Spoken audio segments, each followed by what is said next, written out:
Last Friday night, history was made. Down the field, into double coverage, tipped, and it's caught. Jacob Zeitz, how do you do? An 18-year drought extinguished by a historic team. The General McLane Lancers are your 2024 District 10 4A champions. But tonight, a new herd comes thundering from the east. Tonight, General McLane ventures into enemy territory against Brady Collins in a ferocious Clearfield rushing attack.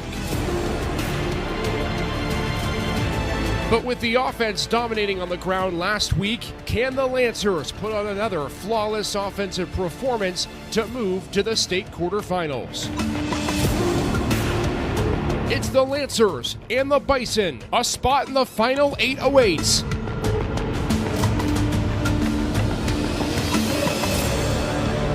Coming up next.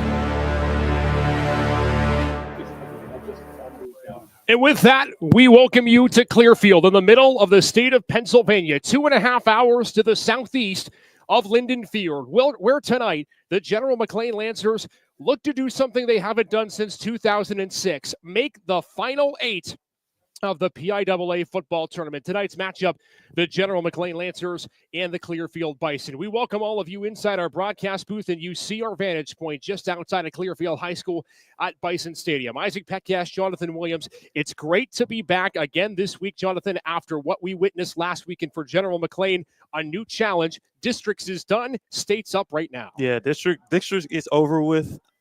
This is going to be a completely different game and a new test and a new opponent for this GM Lancer squad. This Clearfield Bison team is really good. They have been dominant all season. They're 11-0, undefeated, no losses. This is going to be a great test for this Lancer squad, but I think they're able to stand up to the task. I think we got a good one on our hands today. When you take a look at these two teams coming into play, we reminisce on last week's game, Jonathan. We had a couple of questions for GM coming into that game. Number one, could the running attack be consistent? They did that. Teague-Berger, 3 total touchdowns. He took the opening kick back for a score, 2 rushing touchdowns. Then could the defense play consistently for 48 minutes? And they pitched a shutout against a Meadville team that had put 27 on them a few weeks before. Yeah, they had a lot of questions coming into that Meadville matchup. You know, they gave up some points the first time that they played Meadville, and we were looking at their defense and wondering, can you stand up to the task of a team that has scored a lot of points on you before, and they've shown that they can put up points in a hurry, and they came out and shut them out. Their defense played lights out. They played really aggressively in that game. They didn't relax on third downs. They didn't drop people into coverage. They were aggressive. They blitzed a lot. They kept guys in the quarterback's face, and they were really productive up front. Their defensive linemen made several plays just getting off of blocks and making plays in the backfield. Defense showed up, and then on the other side of the ball, they did it offensively a different way than we typically expect them to do it. This Lancer team is known for being high-flying, high-tempo, throw the ball all over the field, Jacob Zeitz. They didn't have to do that last week. They went to Teague-Berger on the ground. They had 2 rushing touchdowns on the ground, over 100 yards rushing, and they were able to lean on their run game for a majority of the game. And then Isaac finds Jacob over the top to end it off and throws a cherry on top, but they didn't really need the passing attack last week, and they showed us a different side to this Lancer offense last week that they're going to need to do it again today to be successful. When you take a look at their opponent today, if GM throws the ball well, one thing Clearfield does is they run the football with effectiveness. Brady Collins is the state's 4th leading rusher, Jonathan. He's got over 2,300 yards on the season. He'll wear number 3 tonight for the Bison. He's a senior. He's a quick back. Coaches have compared him to Ethan Knox from last year. What is going to be the key for GM's defense to key in on number 3 for a Clearfield team that runs the ball at will and they are big up front? I've watched some film on Brady Collins, and the one thing that I've noticed about this kid is you cannot let him get going. You cannot let his legs get going. If you catch him in the backfield and you hit him with 1 or 2 guys in the backfield, you've got a chance. If you let him get to that second level and get up ahead of steam, it's hard to get this kid on the ground. You're going to have to get to him early. You're going to have to be aggressive in tackling him, and you're going to have to rally to the football. You cannot try to tackle Brady Collins with 1 guy. You're going to have 2, 3, 4. You really need all 11 hats to be flying to the football to corral him and keep him from having a breakout game.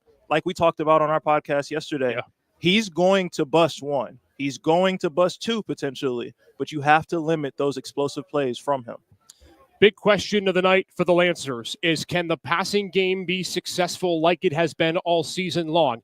Brady Collins is in the top 4 in the state in rushing. Jacob Zeitz is in the top 10 in the state in receiving. What does ZZ Top have to do this evening that they have already done this year, but maybe even more so in this state playoff game? Let the game come to them. You know, Isaac Zeitz knows going into every game that his brother Jacob is going to be double covered. That's not anything that they don't expect. That's happened all game, all season long, every game. There's going to be 2 guys on him. So don't force the issue trying to get the ball to Jacob over the top. Free him up on some out routes. Free him up on some slants, some double moves. Be creative in how you get him the ball. I've seen them put him in jet sweep motion. I've seen them toss hand off the ball to him. I've seen him hand the ball off to him. There's a lot of ways you can get Jacob Zeitz involved. It does not involve taking shots down the field. Get him involved early, and eventually those downfield opportunities will come, because this Bison team is going to have to start playing more aggressive and come up and cover him on all of the short stuff, and then that's going to open up the passing game down the field. You see the Lancers take the field in their road whites tonight. There is a bit of a miss this evening, so rain may be something. You know, we look at this Lancer team all year, Jonathan. You and I have covered it pretty extensively.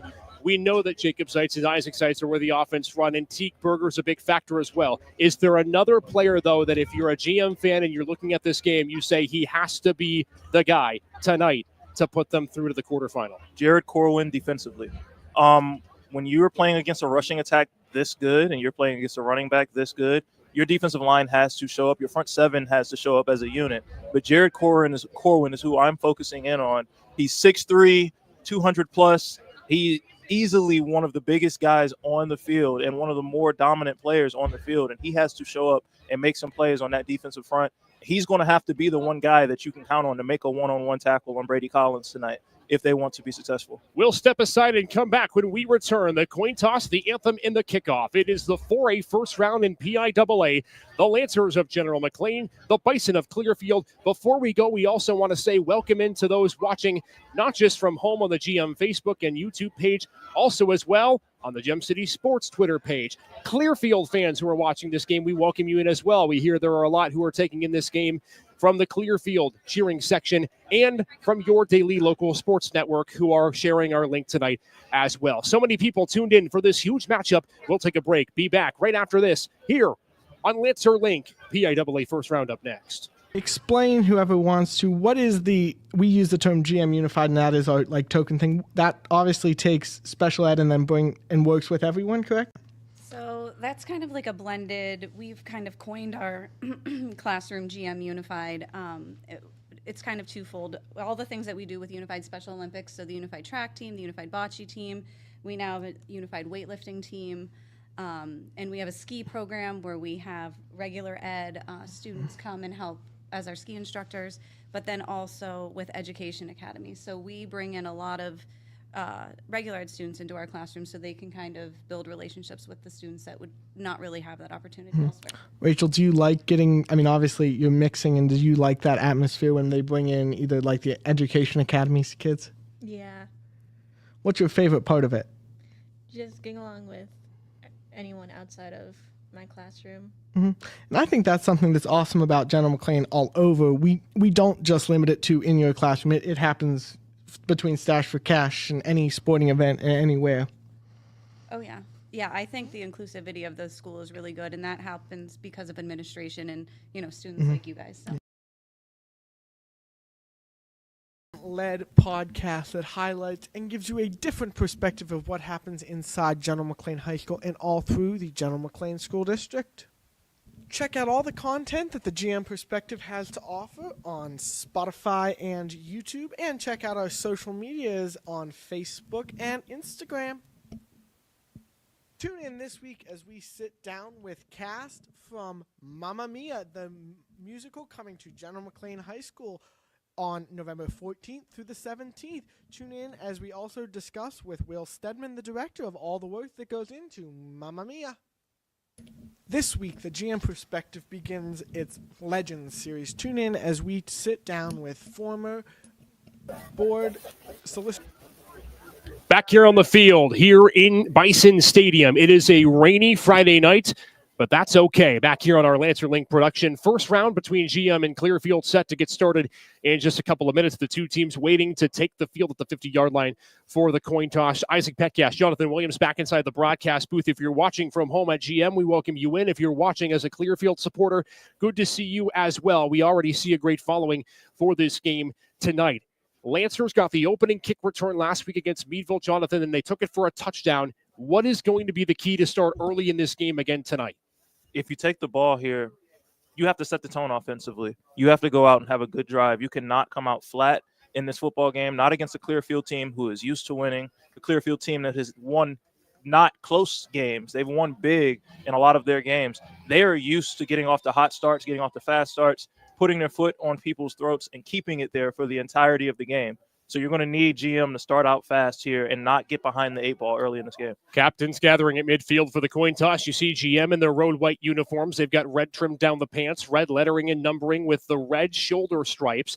Meanwhile, Clearfield, their home black uniforms with white numbers, black pants, and red trim down the side. Want to sing a special thanks as well as we get ready for today's broadcast for General McLane Athletics, for Athletic Director Jamie Soboleski, for allowing us to have this broadcast happen today, and to the General McLane Foundation. So Clearfield wins the toss. They defer. GM gets the football and a chance now potentially for Teague Berger to replicate what he did last week. Yeah, he got some good blocks last week and was able to take it up the away sideline. So it's going to be interesting to see if they kick it to him, because obviously Clearfield has seen that film. They've seen that he's dangerous back there. It's going to be interesting to see Clearfield's strategy on this upcoming kickoff. Can't wait for this one tonight. Should be an exciting one, GM. Clearfield for the Lancers, their first state playoff game since 2006. They went all the way that year to win the state championship. Clearfield does have a great history with their state football playoffs as well. Here's the national anthem with kickoff next.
And so we go from Clearfield, GM, Clearfield, round one of the 4A state playoffs. The winner of this game gets the winner of the WPIAL championship game coming up this weekend. Cannot wait for this one.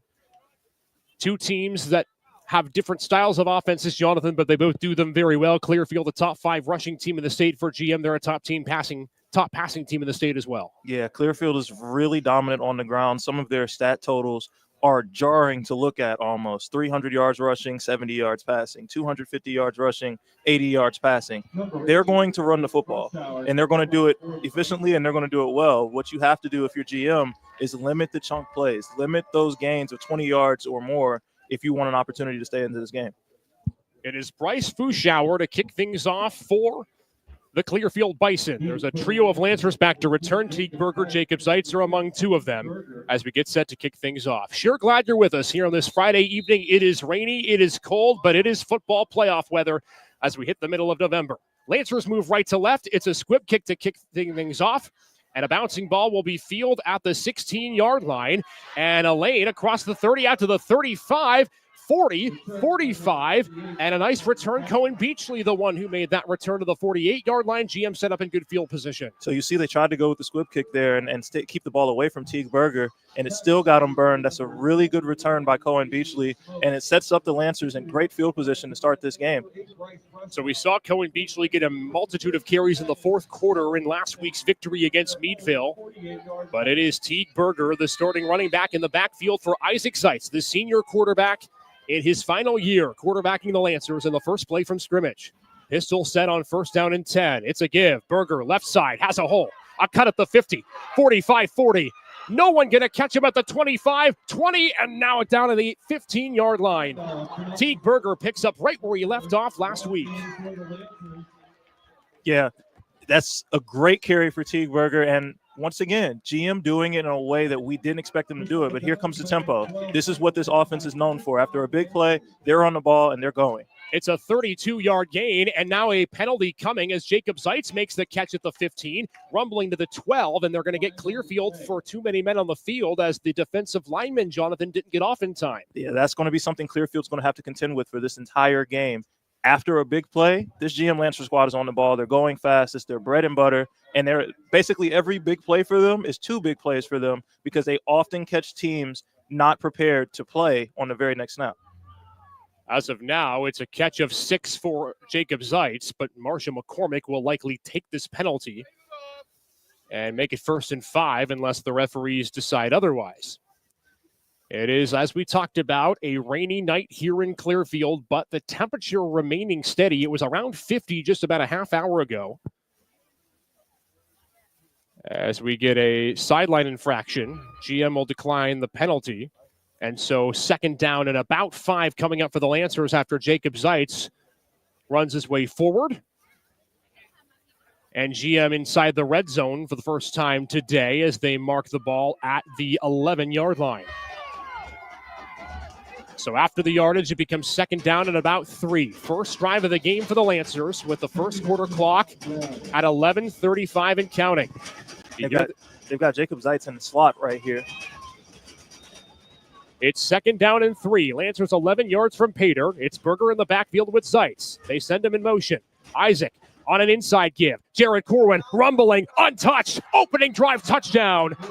3 plays is all it takes for the Lancers to pierce this scoreboard. It's the big man, Jared Corwin, to your point, Jonathan, at the start of the game. Yeah, I mentioned Jared Corwin on the defensive side of the ball, but him getting the ball here inside the red zone, this GM Lancer offense has picked up from where they left off last week, running the football effectively, and they did exactly what I said that they needed to do to be in this game. They started fast. It took 3 plays, 1 play in the air, 2 plays on the ground, a chunk run from Teague Berger to start it off. But don't forget special teams. Great return, sets them up in great field position, and they're able to capitalize on it. Extra point attempt. General McLane struggled in this department last week. No problem there. It is an opening drive score for the Lancers. Jared Corwin on a pop pass like you'd see with Travis Kelce in the NFL scores the first touchdown. And with 11:30 left to go in the first, it's 7-0, a 30-second drive for the Lancers. Yeah, they started fast, and they're off and running right now. Now we're going to get to see this great rushing attack from the Clearfield Bison. This is what we came here to see. This is what we've been hearing so much about with Brady Collins running the football, and we're going to see if this GM defense can stand up to the test. It is the 5th rushing touchdown of the season for Jared Corwin. He now ties Isaac Zeitz for 2nd on the team with rushing touchdowns, with Teague Berger with 8. But Jonathan, like we were talking about, big men win big games, and Jared Corwin's all a 6'3", 200+. Yeah, Jared Corwin is going to be a huge factor on both sides of the ball this game because he's your bruiser back. He's your guy that's going to get the ball in the red zone, just like you just saw. And he's himself is a load to bring down. But on the defensive side of the ball, he's going to have to play his best game and get his hands on Brady Collins early and often in this game. So Lancers set to kick this football away. It's Carter Freeland and Bryce Frushore. 2 seniors back deep for the Bison. We'll hear Freeland's name a lot tonight as the Lancers set to kick things away. In case you just joined us, already 7-0, 30 seconds into this game on a Jared Corwin pop pass touchdown set up by a Cohen Beachley return to the 48. A pooch kick. GM doing the same route as Clearfield. Ball is muffed at the 28. And GM able to scorch to the ball and get him down at the 33, the return man. And so General McLane's defense will start and face Brady Collins, who is arguably a top 5, if not top 3 running back in all of PIAA. Yeah, this is the rushing attack that we've been hearing about all week, and this is one of the best rushing attacks in the state. He is one of the better running backs in the entire state. We're going to see what he can do here. First down and 10 for Clearfield. The quarterback today, Xavier Curry. He is a junior, listed as a wide receiver defensive back, but he's also a threat to run the football where that is concerned. First down and 10 at the 33. Bison will motion 2 men over to the right side in the backfield. Brady Collins, senior running back, gets it on first down, running downhill, makes a cut, gets a couple. Jacob Seitz was there to make the tackle. Logan Squires there as well. Yeah, a couple arm tackles that he ran through early, but to the point that I made early in the game, they're going to need multiple hats to the football. It's going to take multiple guys hitting him to bring him down. That time they had 4 different guys have a crack at him before they got him down 2 yards. So a 2.5-yard gain on first down. 2,300 plus yards for Brady Collins coming into this game. He became earlier this year Clearfield's all-time program leading rusher, past Dave Richards, who ended up being a stud at Shippensburg University earlier this season.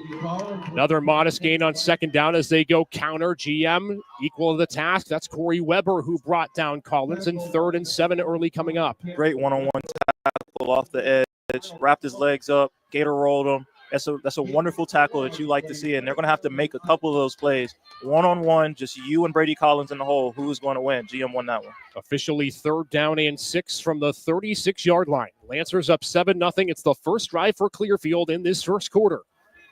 Off an opening drive, Lancer touchdown. Curry in the gun. Collins is a threat to run on 3rd down. We'll see what they do here. It's play action. Under pressure is Curry, able to find his man out into the flat. It's a first down to Colton Ryan across the 45 to the 47, and Curry was lucky he got that off when he did. Yeah, from what I'm seeing, Clearfield is going to have to be able to throw the ball in this football game, and that play action fake is exactly what they're going to have to go to. GM is creeping up to the line of scrimmage. They're not playing very far off at all. Their safeties are standing at 8 to 10 yards, which is very close for safety depth. You can see them anticipating the run on every play. If you're going to catch this GM defense by surprise, play action is what you're going to have to go to if you're Clearfield. We saw Coach Wayne Bradford, DCE, make a bunch of blitzes early in the game against Meadville last week. New running back in the backfield, it's Carter Freeland. Finds a lane, left side, makes a cut, and he's got another first down. 10-yard gain to the 41-yard line. This is the number 2 running back, Carter Freeland, who might be a number 1 on any other team. Yeah, we got some insight on the way to the game that when Brady Collins comes out of the game, there's not very much of a drop-off. Carter Freeland is very good in his own right. I feel like Brady Collins gets a lot of the press, but Carter Freeland is a great running back, and he just had a great play just now. So into GM territory is Clearfield on first down and 10 from the 41-yard line. A 7-0 Lancer lead as we continue the early stages of this first frame. Lancer defense pitched a shutout last week in the D10 championship game against the Meadville Bulldogs after surrendering 27 to them earlier this season. Handoff straight up the gut, maybe 2 yards for Collins. So 3 rushing plays. GM's bottlenecked him up pretty well. Yeah, 3 rushing plays, and this is going to be a kind of a grinded-out football game for this GM defense. You know, Clearfield is going to take what they can get on the ground. They're going to get a yard, they're going to get 2 yards, they're going to get 3 yards, and they're going to keep going to the well until that big play pops. If you're GM, you just have to try to contain those big plays as often as you can. 9 minutes now on the first quarter clock. We've played 3 minutes in this game. A 7-0 lead for GM. Sure glad you're with us here on this Lancer Link production. More motion for the Bison on second down. A give, right side, Collins. Makes one man miss, not the second. And he's close to a first down as he was ripped down from behind. A couple of Lancers were there to him, and it's 3rd down maybe in about 1.5, 2 after that 5-yard gain. Yeah, they got to him in the backfield there, but were unable to bring him down. Tried to arm tackle him around his legs, and they're going to give him the first down here. So they give the first down to Collins on the outside run. Brady Collins, as we've talked about, is not a huge guy, just over 6 foot, 175, but he runs so fast. Again, if you're a District 10 fan, reminds you a little bit of Ethan Knox. More motion on first down. Man in motion from left to right, Curry. Give. Freeland now in the backfield. Ripped down by a pack of Lancers. Mason Sayers was the leader in that dog pile. It's a gain of maybe 1. Yeah, and they brought Matt Carro on a blitz here, and he basically ran right into the play, took on his blocker, wound up blitzing the A-gap, and ran right into the running back. So a well-timed blitz call by Coach Wayne Bradford. Coach Bradford talked to him before the game. A little stressed, obviously planning for a guy like Collins and knowing that Carter Freeland is also a threat to run the football as well. First drive of the game for Clearfield and a quick-moving first drive for the Bison. 3 in the backfield. They just continue to motion out there as a blocking cascade for Freeland on second down. Play action. Curry rolling out. The pass is caught. It's Elijah Glunt breaking free towards the pylon and inside the 5. Same play that Clearfield got to work earlier in the drive works again. It's 1st and goal to go. Yeah, and they're isolating the corner on the outside, and he just jumped the pass and tried to go for the breakup or the interception. But in that scenario, as a DB, you're always told by your coaches, if you're going to go for it, you better make the play because there's nobody behind you, one-on-one coverage. If you don't make the play, it results in big plays like that. Elijah Glunt, just a freshman, listed at 5'10", but he is a speedster on the outside. Clearfield knocking on the door at the 5-yard line. It's Freeland in the game at running back. They give it to him, right side, touchdown Clearfield. Carter Freeland. Brady Collins did the lion's share of work. It's Freeland who takes it in, and the Bison are on the doorstep of tying the game. And that's what happens with this Clearfield offense. You know, they get one big play, and it kind of ignites them. Their offensive line gets bodies moving, and they create big holes up front for their running backs to run through. And that time they were able to take advantage of a big play and get back on the ball and run the ball for a great score. It's Fruschauer on the extra point after the Carter Freeland touchdown run. Kick on the way, and it's 7-7. We'll step aside. Both teams trading opening drive touchdowns as the Lancers and Bison even after 2 drives. Back after this on this Lancer Link. The GM Perspective is a student-led podcast that highlights and gives you a different perspective of what happens inside General McLane High School and all through the General McLane School District. Check out all the content that the GM Perspective has to offer on Spotify and YouTube, and check out our social medias on Facebook and Instagram. Tune in this week as we sit down with cast from Mamma Mia, the musical coming to General McLane High School on November 14th through the 17th. Tune in as we also discuss with Will Stedman, the director, of all the work that goes into Mamma Mia. This week, 2 touchdowns on the opening 2 drives. GM gets one. Clearfield responds. Carter Freeland, the most recent touchdown run. And here on this Lancer Link production brought to you by GM Athletics, it's a 7-7 game. Yeah, this one has the makings of what we thought it was going to be when we got here. It was going to be a hotly contested game. It's going to be a close game. Clearfield's offense showed why they're one of the best rushing teams in the state. They were running the ball at will. They took what they could get in the early downs until those big plays happened and those holes opened up. And you saw a little bit of a flash out of their passing attack, which set up that score. See what Clearfield does on the kick. Fruschauer this time kicks it deep. And again, it's Cohen Beachley on the return. Not as much luck. The 27, maybe less. And it looks like with a flag on the return, GM will be backed up even more. Yeah, but that was a great play by number 0, Colton Ryan. He came down, ran down the field, blew up a blocker, and made that tackle through a blocker. A really physical and really aggressive play by him. But we're going to check the flag. This is just the second penalty of the game, and it is a hold. So GM will be back inside their own 20 to start the drive. Didn't get a big sample size of the offense, Jonathan, on that last drive, but still waiting to see a pass. Well, technically, we've seen a pass, but it was a pop pass from Isaac Seitz. You'd like to think with this rain and mist, GM will try to keep it on the ground here. Yeah, they might try to keep it on the ground here, but we're going to get to see exactly what their game plan is. They have to drive the full length of the field for this drive. So we're going to see which side Marshall McCormick is leaning towards, whether he wants to be more pass heavy or whether he wants to lean on his rushing attack that's been working for him the last 2 weeks. Ball all the way back to the General McLane 13. They have Jacob Seitz lined up wide. He's got 15 touchdown catches on the year. In motion comes Corwin. They go that way on first down. Screen. Seitz zigzagging. And a hard-fought 8 yards on 1st and 10. Like I said pregame, they're not going to go over the top to Jacob Seitz too soon. They're going to find other ways to get him the ball. That's the screen pass. It's the second one they've thrown his way this game. Run on second down. They move quick. Berger struts to the 30, finds a lane, and it's 12 more yards for Berger. A first down run to the 32. And Teague Berger was able to find a hole there, make a guy miss, and his jump cuts are looking really efficient tonight, and he's able to get vertical and get 12 yards. You see the speed of the Lancer offensive attack. Berger, again, another lane opening up. And taken down from behind. It was Freeland who dropped him at the 37. And they've committed to running the football here as you see Berger go off the field. They've committed to running the football the way that they did last week, and they're moving the ball at will on the ground right now. A second down and 5. Quick moving second drive for GM. Empty set for Seitz. Three-man rush. Zeitz fires incomplete. It was in the hands of Bryce Fouchard, and he dropped it. A short interception and a misplay by the Bison. Looked like miscommunication on that play. I don't think Jacob Zeitz really intended or really saw that the pass was intended for him or thought that the ball was coming. Wasn't his hardest route that he's ever run. And Isaac was waiting for him to turn around and look for the ball and kind of just threw it as a timing pattern. The timing was off. First third down of the game for GM. Clearfield crowd coming to life. Zeitz on play action. Right side has his man. A first down.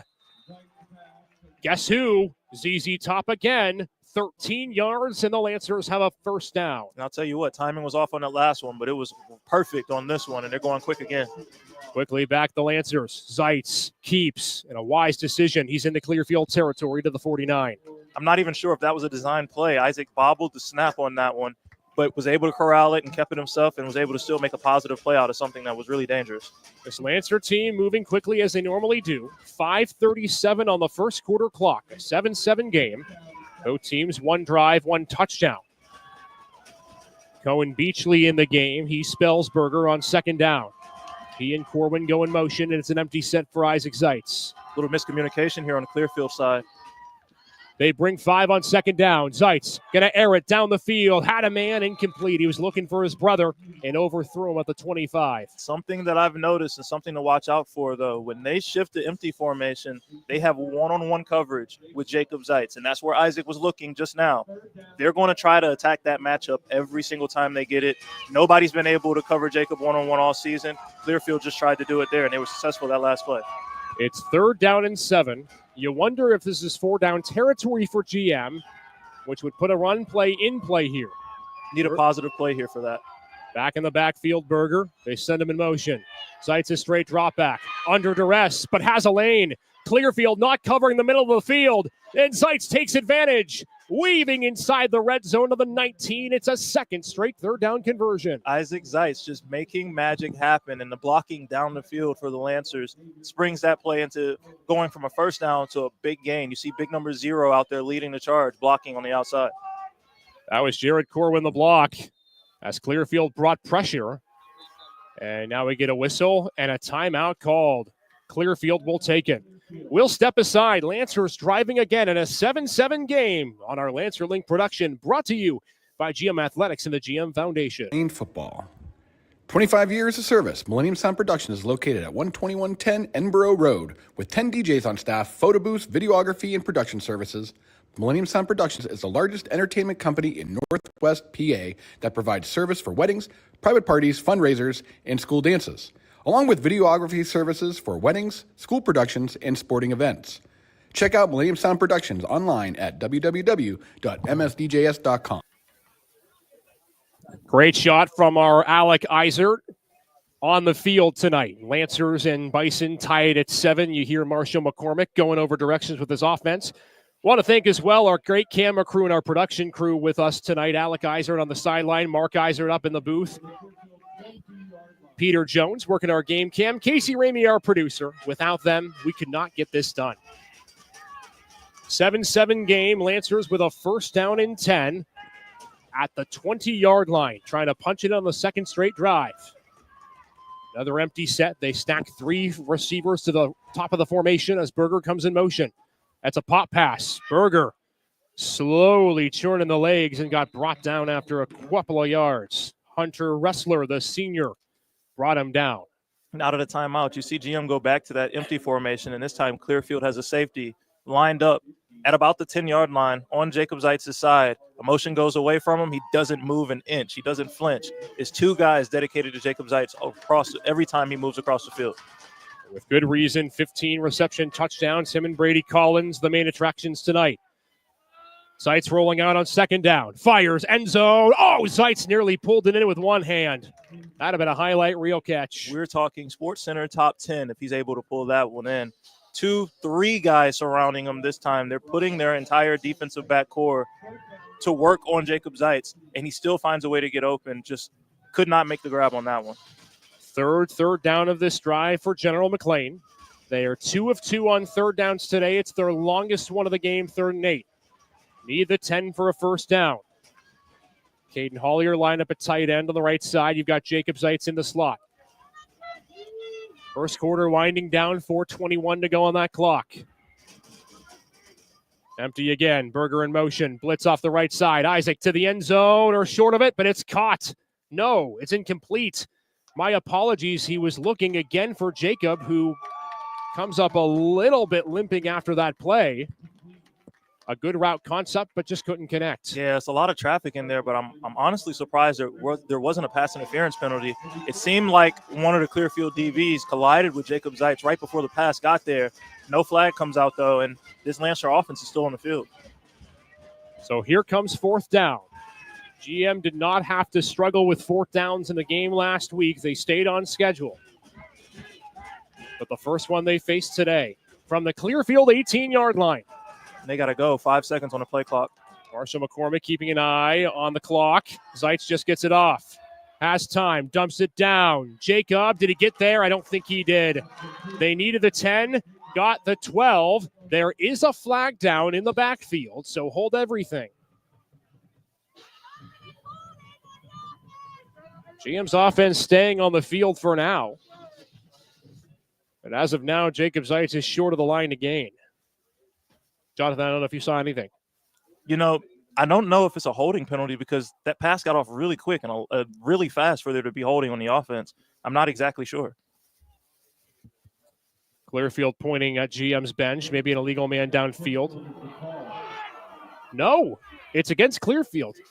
They call a face mask on the Bison defense. Didn't see the number, but it keeps the drive alive for GM, Jonathan. And that's something that Clearfield cannot do. They cannot have self-inflicted wounds like that, especially you get a stop on fourth down and you're trying to give the ball back to your offense. And you think you're off the field as a defense, and now you've given new life to this Lancer squad and 4 downs to get in the end zone. So a turnover on downs becomes a first and goal, and the Lancers have life again. A 7-7 game. There's 4:03 and counting to go in this first quarter. Glad you're with us. Great following tonight as we see on our broadcast production. Isaac Petcash, Jonathan Williams in the booth. Single back set to the right side is Teague Berger. Zeitz goes that way, and Berger doesn't get much.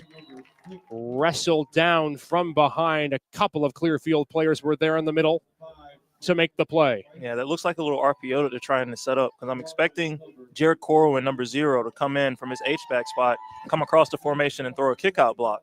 Instead, he slips the defender and he goes into the flats. If Isaac pulls that ball right there, you might be seeing Jared Corwin walk in for 6 in that flat pattern. Corwin's already got a receiving touchdown today. He's got 7 on the year. Second and goal for the Lancers, looking to take the lead back. Zeitz this time going to throw to his brother Jacob. Spins, twist. Is he in? Yes, sir. It's 16 touchdowns for ZZ Top, and the Lancers have scored on their opening 2 drives. Between the run game and between getting the ball to Jacob Zeitz, this is the GM Lancer offense that we've seen all year with a little bit mixed in from what we saw last week. They've been able to run the ball effectively, but when the ball is going in the air, you know where it's going, and it's going to number 2. Isaac Zeitz now 36 passing touchdowns of the year. 16 of them have gone to his brother.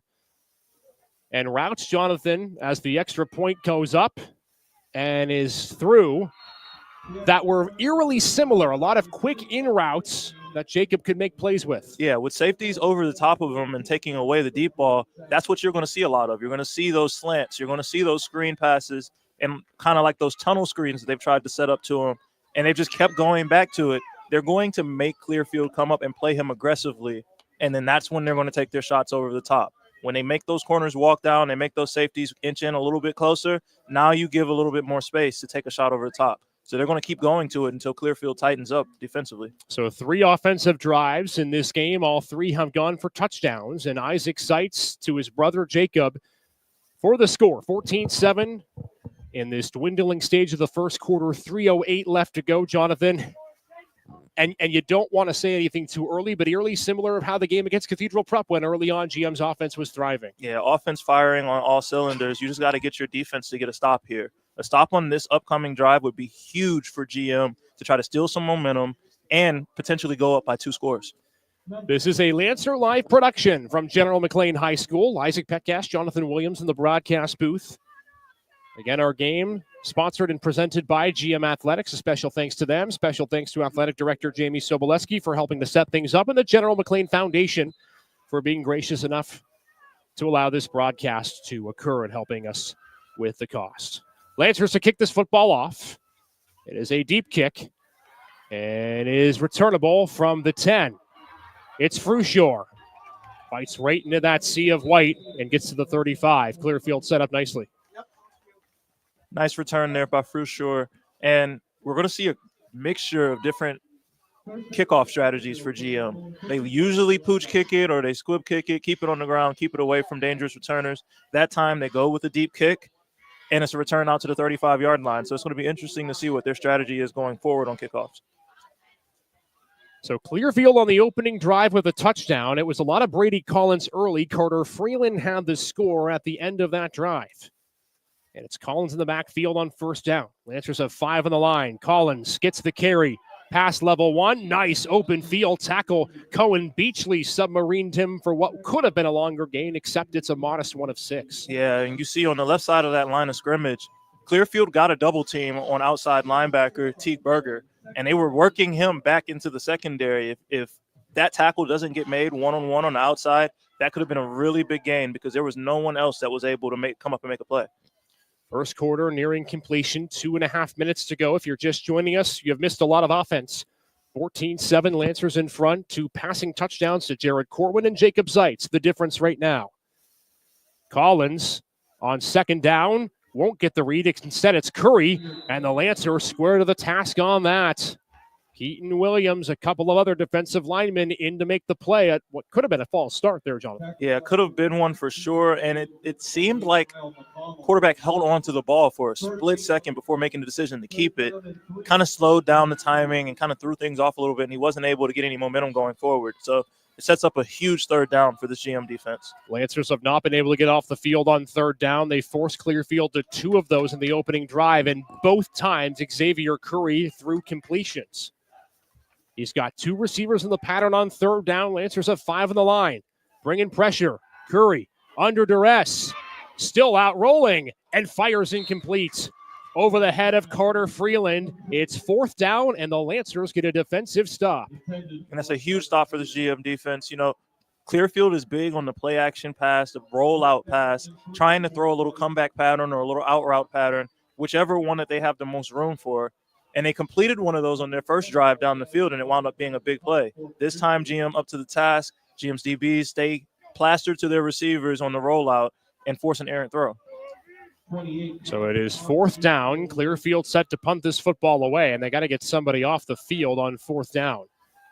Lancer station back at their 25-yard line. Frushore to punt. Gets it away.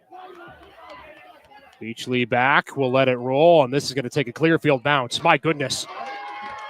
All the way inside the 5 to the 3, and a great punt to pin GM back deep in their own territory. Yeah, that's one of those special teams plays that if you're a GM fan, it's like a gut punch because now you have to go 97 yards down the field to score. If you're a Clearfield fan, that's why you punt the ball from midfield and don't always go for it on 4th down, because playing the field position game like this and being able to pin GM deep is crucial for your defense if you're able to get a stop right here. So the Lancers now pinned back in their own territory at a 14-7 lead. We're winding down in the first quarter.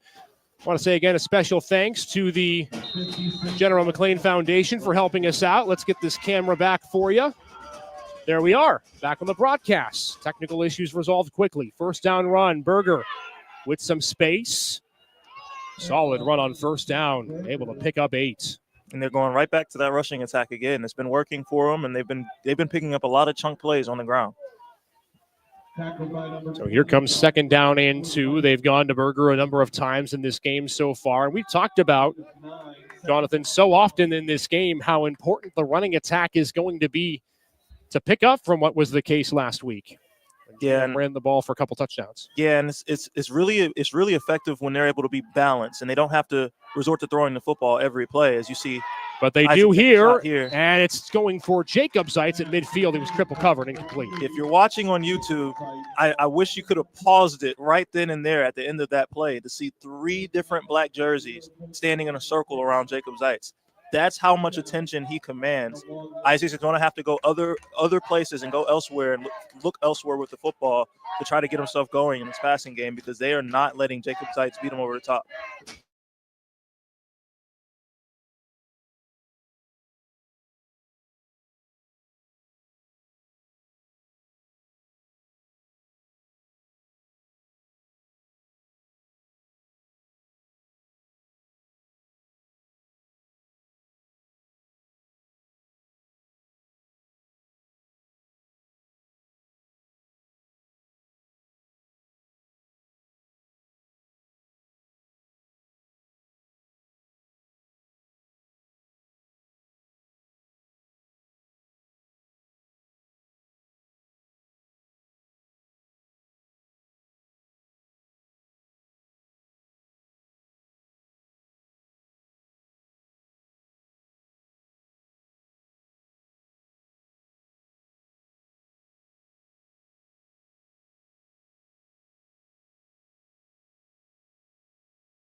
All right, it appears we are back. Apologies for the technical issues, but we are returned to the broadcast, and you didn't miss much. The second quarter is underway as they pitch to Jared Corwin, and a modest gain on that play for Corwin. Want to apologize for the technical issues, but it appears like we're back. Make sure to like and leave a comment if you do hear and see us on this stream. Right now, though, a 14-7 game, Jonathan, as we start the second quarter, and the Lancers sitting inside their own territory for what will be a second down play and 9.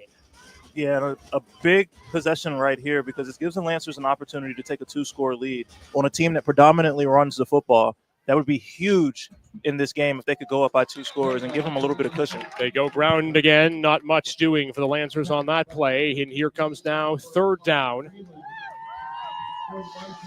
And about 8 yards after just a 1-yard pickup.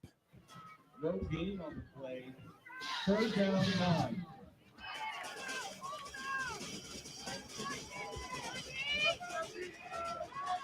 Does appear like we're back. So we'll switch things over to the second quarter and return. Here comes third down. Isaac Zeitz in the shotgun. He's already got 2 passing touchdowns in this game today from his own 16-yard line. Rolls out, goes back across the body on a screen, and there is a lot of running room for Jacob Zeitz. To the 40, taken down to the 43, but he's going to Lancer first down. Great play design from Marshall McCormick. Yeah, and he rolls out, and it's actually not Jacob Zeitz. It looks like that. It might have been Teague Berger. Okay, check that. My apologies. On that run. Isaac rolls out to Jacob Zeitz's side, looking at Jacob Zeitz because he's commanding so much attention, and then a little throwback, and there was nothing but green grass and white jerseys ahead of Teague Berger. Cohen Beachley. Quickly, they moved his GM on first down, and Beachley into Clearfield territory to the 49. Just so used to Jacob Zeitz making those plays, Jonathan, but a smart play to get the movement flowing towards Jacob. Yeah, and it really tricks the Clearfield defense because they're focused so heavily on number 2. Everybody starts flowing in that direction, and there's nobody back to the short side of the field. And they go again quickly and get another big play off of their first big play. Beachley was taken down from behind to the 43, across the 45. Another first down for General McLane. And the Lancers starting to establish the run game, Jonathan. It's throw when you can, not when you have to. And you want to know a good sign about your running attack? Watch number 54 on each play. He's getting up to the second level in each play, whether he's touching a linebacker. Last play, it was a safety that he had at about 12 yards deep. That's Dan Topol, the right guard for this Lancer team. They have a great offensive line. Jesse Frost, Corey Weber, Mason Sayers, Dan Topol, and Bryce Mulligan. The starting 5 for GM in this PIAA first-round game. Lancers and Bison, first state playoff game for GM since 2006. Berger back in the backfield. Zeitz outside Corwin. Big body, muscles off a defender, and picks up a first down. Ran straight into Bryce Frushore and made him pay. And what did we say? 6'3", 200 plus. He is a load to bring down. You're going to have to tackle him low. If you try to meet him up top, you're going to get a similar result to that every single time. Second quarter clock continuing to roll. 9:17 to go. This is a drive that started at the GM 3-yard line. It has since entered into enemy territory. Lancers are 2 for 2 on touchdowns today. Passes to Jared Corwin and Jacob Zeitz. And in the gun on first down. Pop pass to no one in particular. That's going to be incomplete. They were looking for a player coming across the formation, and no one was there for Isaac Zeitz. He's lucky that pass wasn't picked. Yeah, it looked like he was looking for Caden Holler on the Penn State-esque tight end shovel pass, and they just weren't on the same page there. It doesn't look like Hollier was looking for the ball. Luckily, shovel pass is a forward pass, incompletion. So they live to fight another down, but definitely not on the same page there. Marshall McCormick continuing to say directions from the GM bench. These are 2 very young coaches for both GM and Clearfield. Miles Karajin on the other side for the Bison. Screen. Corwin, that time got wrapped up. Frushore had a second crack at Corwin and beat him that time. So third down and 12 upcoming after the 2-yard loss. And I don't know if he was listening to me or not, but he went low this time. And that's the only way that you're going to be able to tackle Jared Corwin. You got to kill the engine is what they call it. Stop his legs and don't give him a chance to get his legs turning and get moving. Here comes third down and 12. A 14-7 Lancer lead midway point second quarter. Winner to face the WPIAL champ in next week's PIAA state quarterfinal. GM needs the 23 for a first down. They have converted every third down that they've faced so far today. 5 wide set for Isaac. Clearfield brings 4. Pressure. Zeitz across the formation. Locates Corwin. He's not going to get the first down, but it makes it 4th and manageable for GM. Yeah, nice little drag route. And Isaac just took the check down, took what was available to him, moved the ball closer to the first down, and now it sets up a 4th and short. And like you said, 4th and manageable. Now you open up your entire playbook. You can run the ball, you can pass the ball, you can throw screens, you can do anything that you want from this field position. A huge play upcoming for the Lancers, who got the football to start the football game, and are looking for 3 straight touchdown drives. Clearfield crowd comes to their feet. GM, a great following here 2.5 hours away tonight as well on the visiting side of the stands. And Marshall McCormick's going to have to call timeout on 4th down and 5. We'll keep it right here with you on the Lancer Link production. Again, want to thank General McLane Athletics, Athletic Director Jamie Soboleski, for helping us out today and getting this broadcast figured out. You know, Jonathan, big play for GM here on 4th down. Who do you look for on a play like this? Obviously, all of the attention is going to go to number 2. I feel like I've been saying it all broadcast. That's where Clearfield's attention is going to go. I feel like you got to get number 0, Jared Corwin, getting vertical. You have to get him an opportunity to be running vertical, going, get his legs churning a little bit, and he can fall forward. If you make a tackle on him and you gang tackle him and you get him down on the ground, he's good to fall forward for an extra yard or 2 just because of how big he is and how strong he is. So I feel like you got to find a way to isolate him and get him moving vertical. So it's 4th down and 5 for GM coming out of the timeout. Lancer sitting with a 14-7 lead. Sure glad you're with us here on Lancer Link. Technical issues are all figured out, and we're right back here. Midway point, second quarter. It's Teague, Berger in the backfield, trips receiver to the near side, far side. Check that for Isaac Zeitz. Again, Jacob Zeitz lined up in the slot. Clearfield has no one back at the safety position. Really aggressive coverage right here for Clearfield. See if the Bison decide to bring pressure. Zeitz going to have to snap it quickly. They do not. No, it's a delayed blitz. Zeitz up top for Jacob, slides and makes the catch. A first down reception to ZZ Top again, and the Lancers in the red zone to the 12-yard line. It's an interesting call defensively for Clearfield. They line up one-on-one coverage with Jacob Zeitz. They bail a linebacker at the last second to play underneath on him and kind of bracket him, but they're playing over top of him from 5 yards off. That's not deep enough to cover Jacob Zeitz. Berger loses 3 on first down. Isaac Moyer took him down on the defensive line.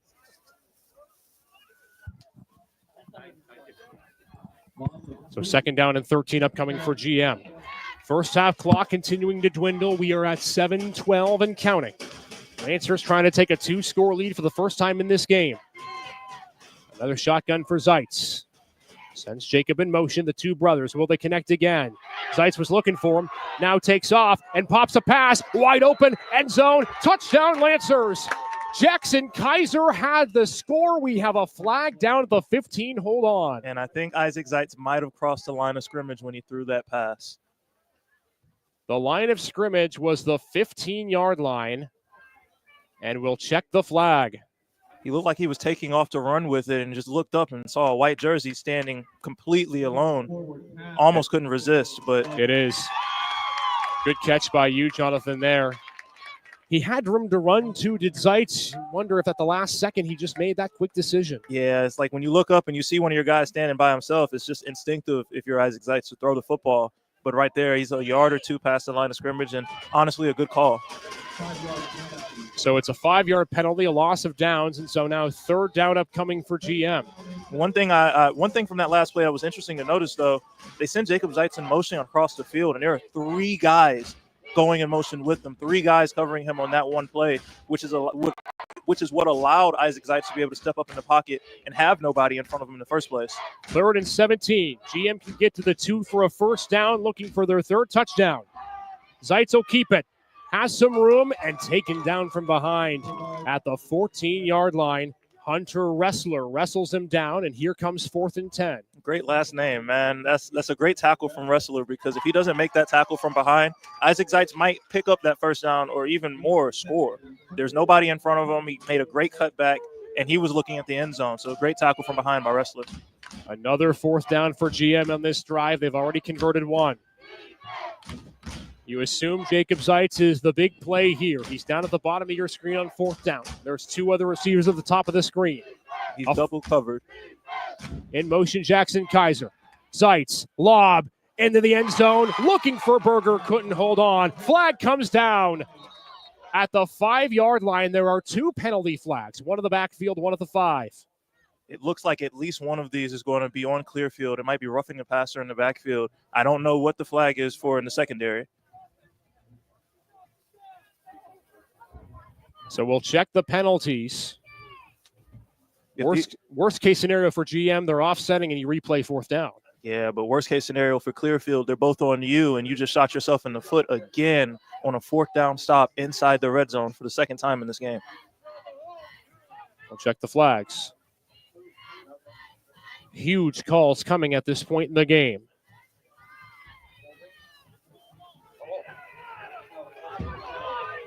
And Jonathan's correct. They call roughing the passer and holding. And it gives GM a fresh set of downs. The 2nd Clearfield penalty that's given GM an automatic first down. And you cannot have that if you're this Clearfield Bison team. This GM offense does not need help scoring points. And this is the 2nd straight drive that you have helped them and potentially have helped them get into the end zone. 1st and goal to go for GM after the penalty, ball on the 7-yard line. Isaac Zeitz already has 2 passing touchdowns in this game. Jared Corwin has 1. Jacob Zeitz has the other. Teague Berger off of 2 rushing touchdowns last week. Can he find the end zone? Motion man. Berger, right side. Cascade of blockers. No problem. Touchdown, Lancers. Teague Berger's got 3 rushing touchdowns in the last 2 games, and it's 3 scores on 3 drives for the red and white. And there goes that Lancer rushing attack again. Clearfield fans are going to want holding. Clearfield defensive players are going to want holding. But that's just aggressive blocking up front, and they're able to score again.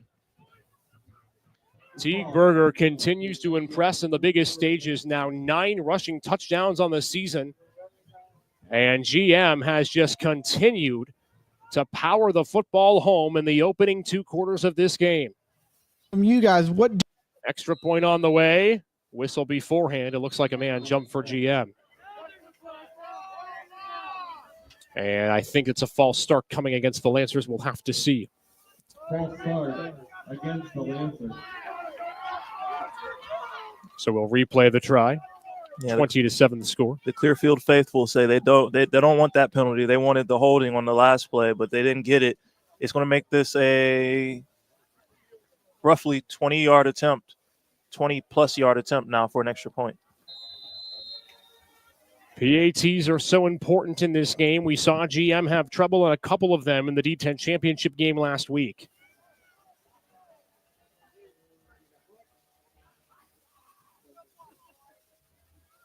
And now Clarion jumped.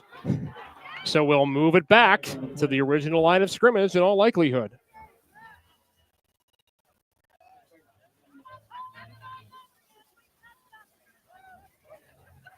It's one thing for GM. GM has played a clean game to this point as far as penalties go. Not a lot called on them, if any called on them at all.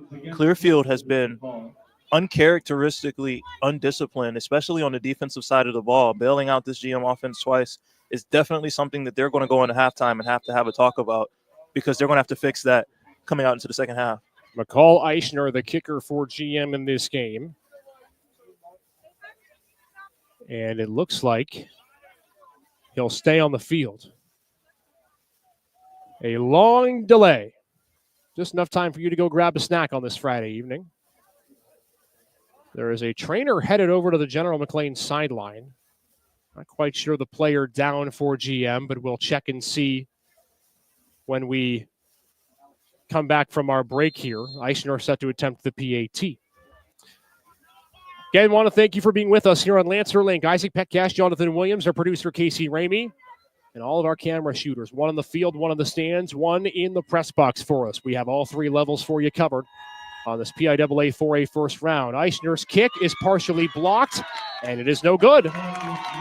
And so it's a 20-7 game for GM with their 3rd offensive touchdown. We will step aside. Lancer is doing everything right early on as they have the lead 20-7. Get ready for an unforgettable night of music, laughter, and heart. Mamma Mia is coming to General McLane for 4 unforgettable performances. Join us for fun this Thursday, November 14th, and 2 shows here. First in a series of podcasts where we're going to talk about GM history. You know, we're going to bring people on here that are pivotal to where we are today. And Jim, it's just so appropriate that we start with you. You know, you are the guy who was here from the very beginning of this, and we are just honored to have you be on our podcast and to help us record a little bit of General McLane history. I'm glad to be here. Yes. Sound Productions is a proud sponsor of General McLane. Saturday, November 16th at 20-7, Lancers in front of Clearfield here as we continue in this second quarter. Time winding down. Quick check at the clock. 6:08 left to go before halftime. Isaac Petcash, Jonathan Williams. Again, whether you're a GM fan watching back at home, whether you're a Clearfield fan taking in our broadcast, whether you're watching on the Your Daily Local network, or whether you're watching from other places around the country and in the state of Pennsylvania. We know how big this game is in 4A. Freeland on the kick return to the 31, not much more. And it's first down coming up for the Bison. Another great drive for GM, Jonathan. Teague Berger, the rushing touchdown. Yeah, and GM has been doing exactly what I said that they needed to do. Start fast. They've scored every time they touch the football, albeit with some help from the Clearfield Bison defense and some timely or untimely penalties on 4th downs. But GM scored every time they touched the football, and Clearfield has not been able to match that to this point. Brady Collins, for the most part of this game, has been held in check. Again, the big question coming in was how healthy was Collins? He pulled himself a few times in the game last week against USO, but is on the field in this game today. They don't go to him on first down. Curry lost the football, but they rule him down. Cohen Beachley was ready to run that to pay dirt, but the referee say his knee had touched. Yeah, and that's a lucky break for Clearfield. Ground caused the fumble. Ground is not allowed to cause the fumble, but Clearfield, I know, had to be scared seeing Beachley running the other way with the football. It's a 5-yard pickup on first down to the 36-yard line. The rain, for the most part, has stopped. Temperature remaining mild in the high 40s on this Friday night from Clearfield. Collins again on second down. Lancers crowding that line, and they bring pressure. Collins straight through the gap.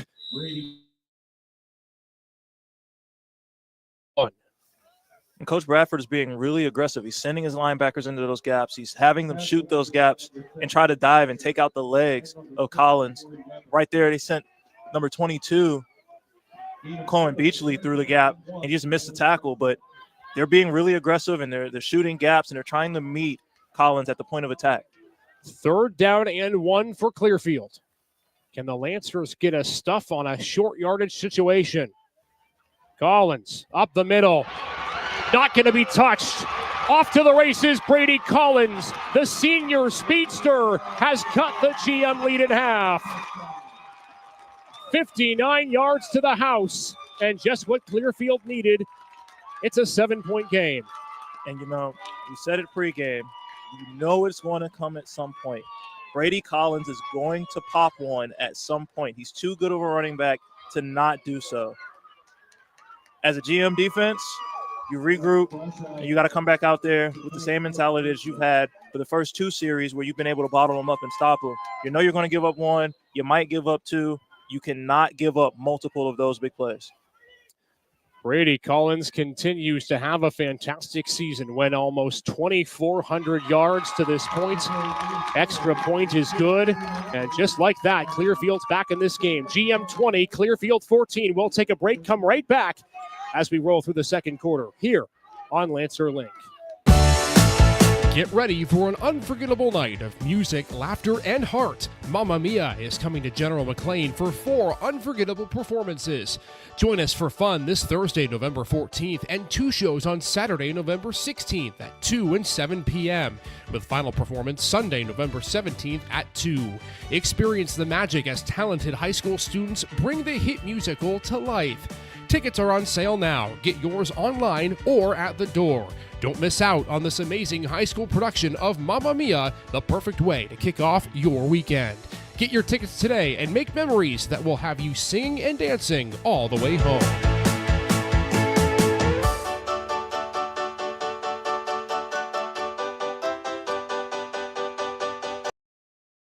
(20-14), GM leading Clearfield. Want to take a moment to give our thanks and appreciation to everyone involved with the Mamma Mia production. You just saw the commercial for it happening at General McLane High School. Director Will Stedman changing the date of the performance from tonight to tomorrow. Make sure to get your tickets, by the way. It is a fantastically talented group of kids.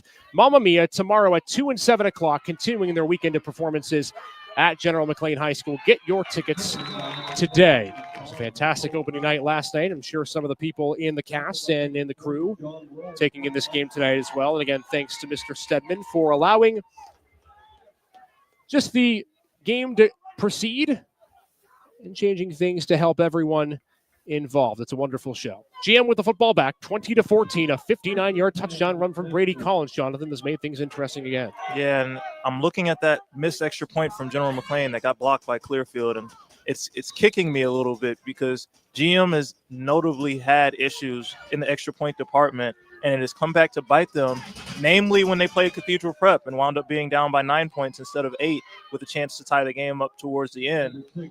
It's going to be interesting to see how that factors in as we get down the stretch. Clock at 4:27 in running in this second quarter. Lancers back on offense, 3 straight drives with a touchdown. That is the one good thing that the Lancers have had. Their offense has just been rolling in this game. 3 straight touchdown drives. 5-yard gain on first down. It's Berger in the backfield to the right-hand side of Isaac Seitz, the senior quarterback, senior running back combo. Berger again has some room, but it fizzles pretty quickly. Try to get across the left-hand side, only picked up one. And here comes 3rd down and 4 for GM. If I'm GM and if I'm Coach McCormick here, I put it on the ground again. You've been running the ball well. You've been running the ball at will for the duration of this first half. You need 2-3 yards. Lean on your big guys up front. Go get it on the ground. 3rd down and 4. They need the 43 for a first down. Lancers have only not converted 2 third downs today. They go to the air. Zeitz across the middle. It's complete. Breaking free. Jacob Zeitz. Another first down reception to ZZ Top. How many times have they ran that route today, Jonathan? Man, it's been slant after slant after screen after slant after slant, and Jacob Zeitz is catching everything. Contact gets there a little bit early. It doesn't matter. He's strong enough to fight through it, still make the catch, shake off a tackle or two, and it turns it into a big game. Back inside Bison territory, the Lancers at the 40. Zeitz, quick screen. Berger hauls it in. Had to extend the arms to make the catch and picks up 3. Could have been worse. Yeah, great play right there by Colton Ryan, number 0, defeating a couple blocks up outside on the edge for that screen play and getting in and making the solo tackle. So 2nd down and 8. Clock continuing to wind. Final 2.5 minutes of this first half. Lancers will shift a couple of players over to the left side, up 20-14. First round of the PIAA 4A state playoffs. Winner to take on the WPIAL champ next week. Berger, left side, a cutback. Held on to the football as the black jersey's trying to rip it free. 3 yards and 3rd down and 5 upcoming. It's interesting to see some of the communication on the Clearfield defensive side. When those shifts happen and you see number 11 and number 0, Jared Corwin and Caleb Hollier moving over to the other side of the field, they're looking around a little bit at the linebacker position, trying to figure out how to shift, and a lot of communication between the on-field players and the sideline and the coaches trying to get them lined up. A timeout called by Clearfield. They'll have 1 left in the half. Take a short break. Be right back in 30 seconds. Sound Productions is a proud sponsor of General McLane football. 25 years of service, Millennium Sound Productions is located at 12110 Edinburgh Road with 10 DJs on staff, photo booths, videography, and production services.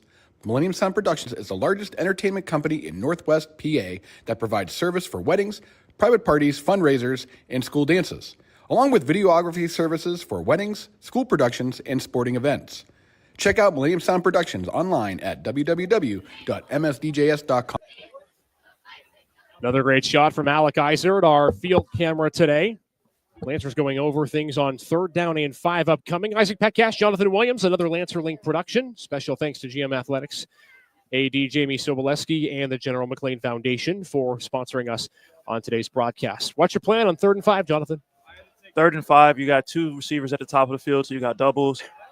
Really heavy down to the short side of the field with Caden Hollier and Jared Corwin on this side. It's 4-down territory. Honestly, if you really want to run the football right here, there's nothing stopping you.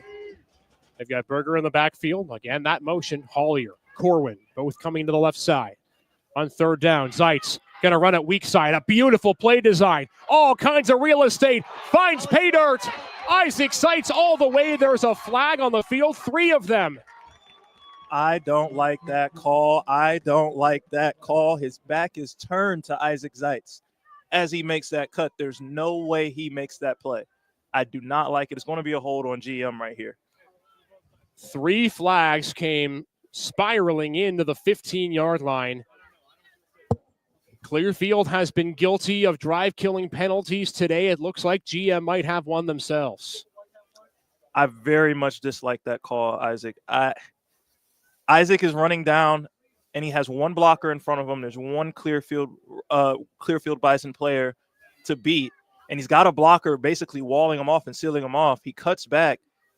The Bison player's back is to him on the cutback, but his blocker just takes and grabs him by the back of the jersey just a little bit and pulls him down.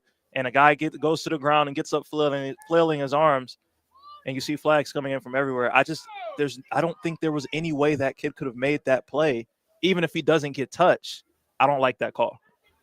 It is a long conversation by the officials. 3 of them on the field threw flags. And there's that hold. So take the touchdown off the board. And GM will have to try things again. Now, is that a spot foul? Because he signaled 1st down. It should be 10 from the spot of the foul, and because it was a touchdown, I believe they're going to give GM the first down. That's exactly what it should be. So GM gains 14 yards on that play, but it's not a touchdown. Take it off the board. Miles Karajan is pleading his case on the Clearfield sideline, but that's the ruling, and so the Lancers at least catch a break in that regard, Jonathan. Yeah, and they still have an opportunity to punch it in here. A little bit of a gut punch watching points come off the board, but you get the first down regardless, and you have another couple of plays to try to punch it in before halftime. 2:03 left until halftime. GM still has time left in this first half. Coming up at halftime, we will show you an extended clip of Casey Ramey's interview with members from the Mamma Mia cast from the GM Perspective podcast. Great stuff they do at school there. Make sure to check that out at half. We'll be playing the full segment for you, as well as the halftime report coming up. So don't go anywhere unless you want to take a quick break and grab a snack and then be back for the Mamma Mia preview. Again, a great show last night. Just incredible what these kids do year in, year out. They're so talented, and they are continuing to do so through the weekend with performances Saturday at 2 and 7. They move the ball from the 21 to the 25, but it is a first down, so a fresh set of downs for GM. You know, I might take you up on that offer. I might go on a concession stand tour again, you know. Are you going to make another top 5 list? I might, man. Got to add another school to the list and see what Clearfield's working with. See, it would be something outside of District 10, though, so that would be an all-new list. All right, I digress. Back to the action. 25-yard line for GM. It's Teague Berger in the backfield, a 20-14 lead. Berger couldn't find much of a lane. Flashes forward for 2. Great one-on-one tackle there by Freeland. Sitting on the outside, sitting in the C gap, gave Berger nowhere to go and wrapped him up around the knees. Just a great one-on-one tackle. GM's got 2 timeouts left, 1:47 and counting to go in the first half. So still plenty of time with this second quarter clock winding down. Clearfield will get the football to start the second half after they won the toss and deferred. Glad you're with us on this Lancer Link production. What a game in the first round of stakes. GM taking plenty of time on this clock. On second down, Berger up the middle again. Pounces forward. It's a 4-yard gain. And so it's a two-faceted operation here, Jonathan. You want to score, you don't want to give Clearfield the ball back. Yeah, and that's why they're keeping the ball on the ground right here. You don't have a problem with the time running down. You're close enough now where field goals start to come into play. It's if you get towards the end of the half and you haven't gotten into the end zone yet. So expect to see them keep trying to bleed this clock down, not give Clearfield a chance to score before halftime. 53 seconds to go in the half. Lancers 2 timeouts. Here comes a 3rd and 5. Time for Zeitz. Pocket breaks down, has to fire it towards Hollier and over his head. And it's 4th down and 5 for GM with under 50 seconds to go in this first half. It's going to be interesting. You're at the edge of your range if you're thinking about a field goal right here. Maybe just outside of it, honestly. And it looks like they're keeping the offense on the field here. They're going to go for it.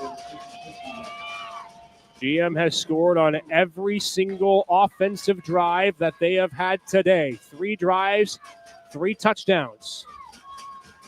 Can they find the end zone again? They are 2 of 2 on 4th down so far today. Zeitz in the gun. Clearfield crowd coming to life. Under duress. Zeitz won't get there that time. Brought down in the backfield. The defense makes the play. Hunter Ressler, who we've called a couple times tonight. Yeah, and they tried to ski him up a little quarterback draw with Isaac Zeitz. And Clearfield was able to defend it with just defensive linemen, just 4 guys on the rush for Clearfield. They were able to defeat blocks, collapse those running lanes for Isaac Zeitz. And they get off the field on 4th down for the first time today. There was not a penalty marker on the field on a 4th down. So 41 seconds to go in the first half. Clearfield has 1 timeout left in their pocket and a long way to drive. GM trying to go into the locker room with the lead, and they'll take a timeout before this play. And if you're GM right here, no big plays. You know they're going to keep the ball on the ground. They're going to run the football. That's what they do anyway. But you cannot afford to give up a big play right here before halftime. We'll be right back. Get ready for an unforgettable night of music, laughter, and heart. Mamma Mia is coming to General McLane for 4 unforgettable performances. Join us for fun this Thursday, November 14th, and 2 shows on Saturday, November 16th at 2 and 7 p.m., with final performance Sunday, November 17th at 2.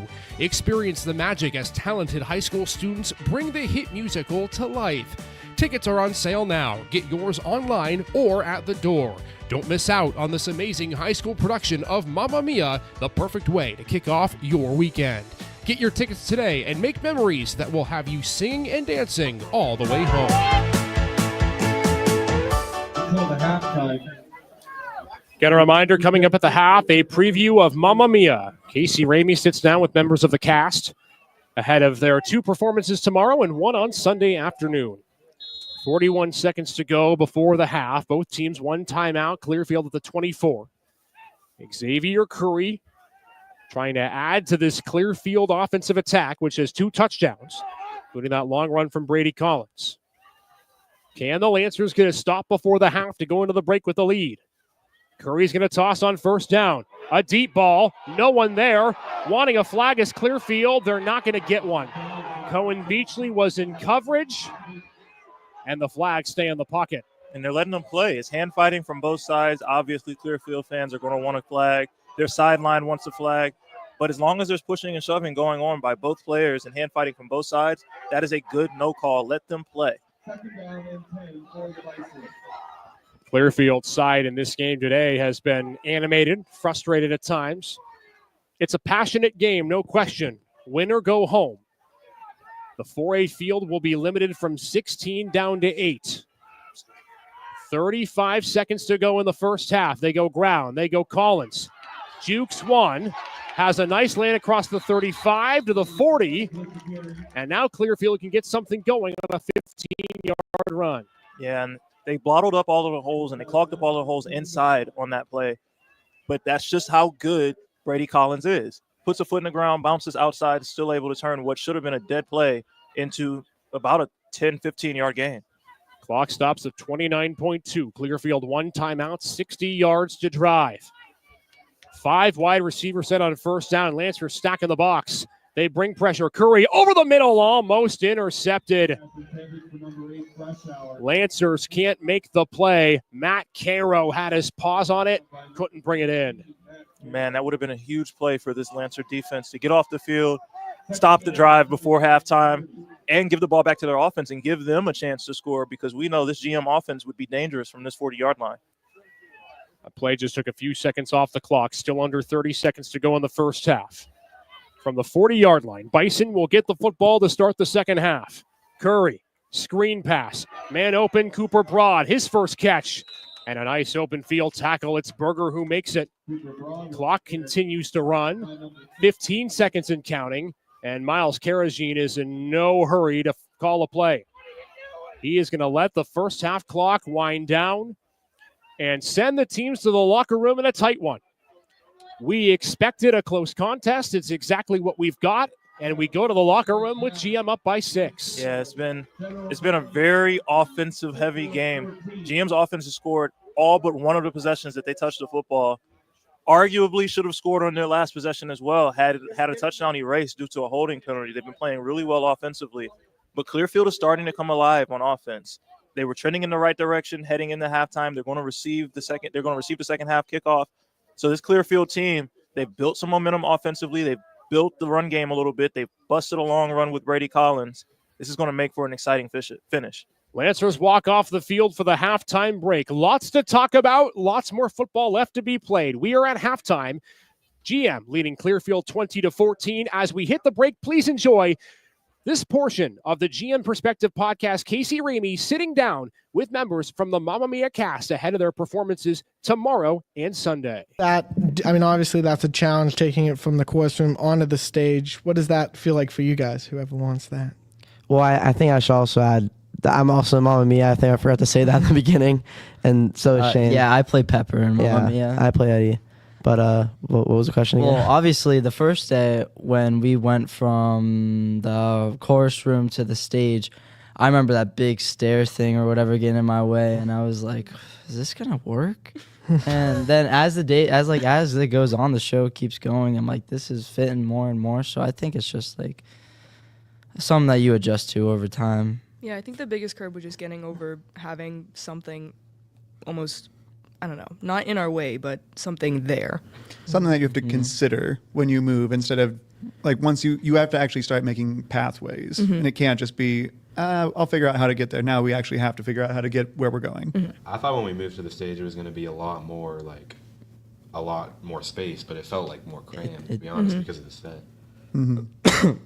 Yeah, it's definitely, it gives you a more limited space in terms of like how shallow it is, but it's still probably about 16, 20 feet. But going from a place where, again, you don't have anything to go around to something where you have to start taking that into consideration and being in the wings and not being able to be seen, it starts to feel constricting.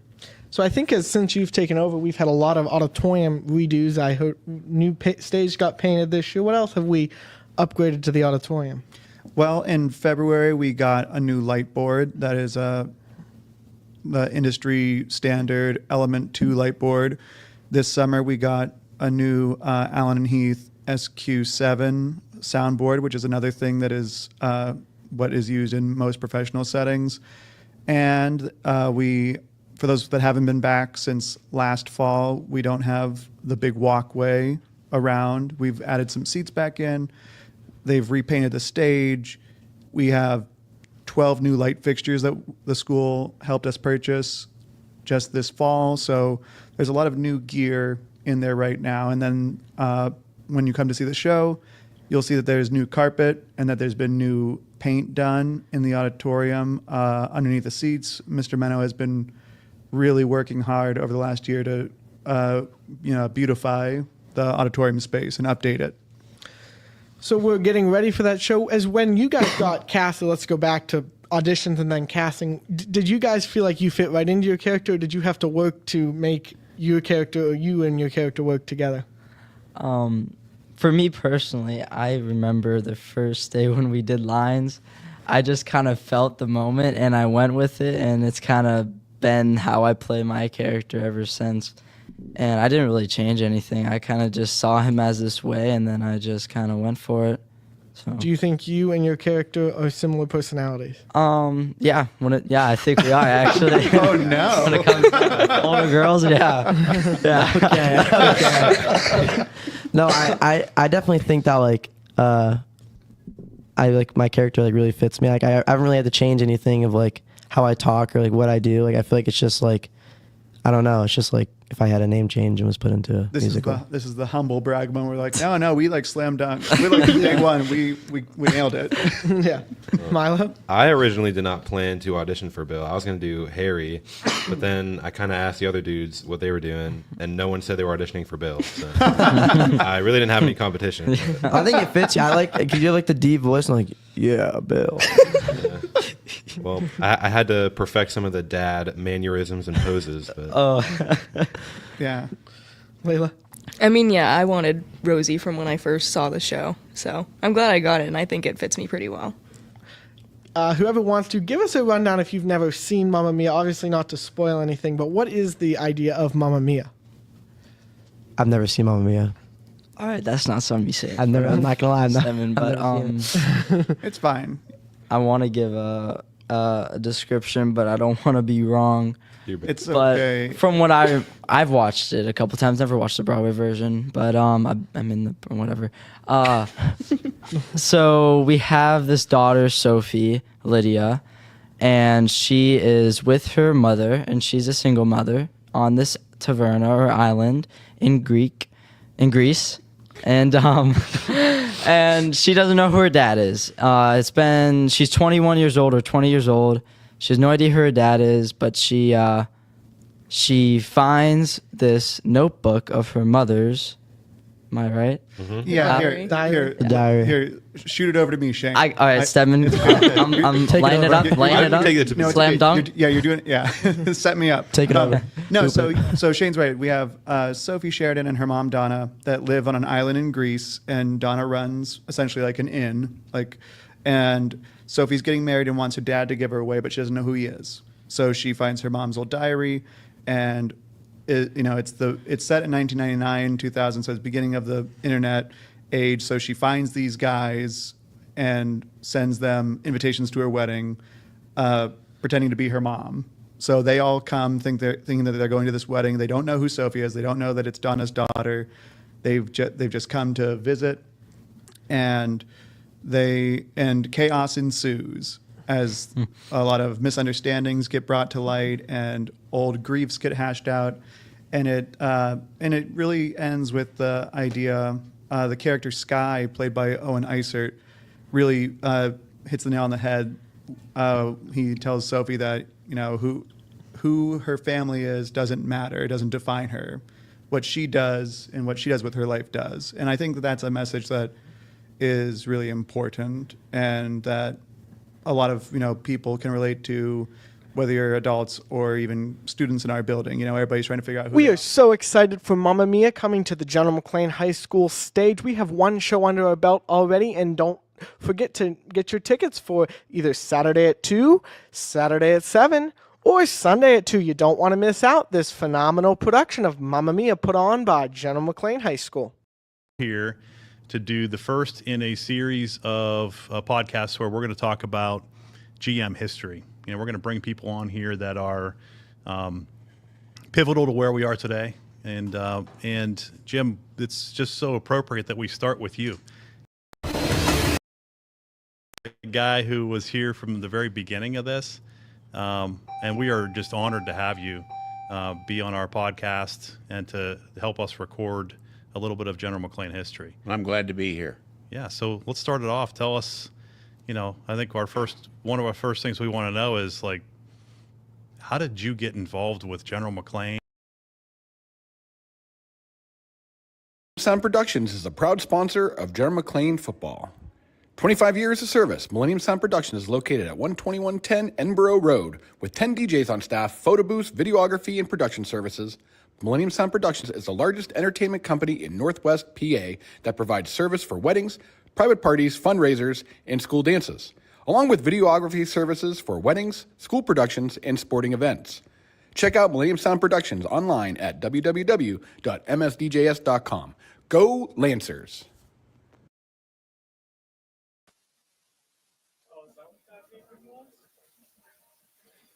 It is a 20-14 General McLane lead as we get ready to start the second half in a few minutes. Isaac Petcash joining you back inside the broadcast booth as you watch the Clearfield marching band take the field. Again, welcome everybody inside the broadcast booth.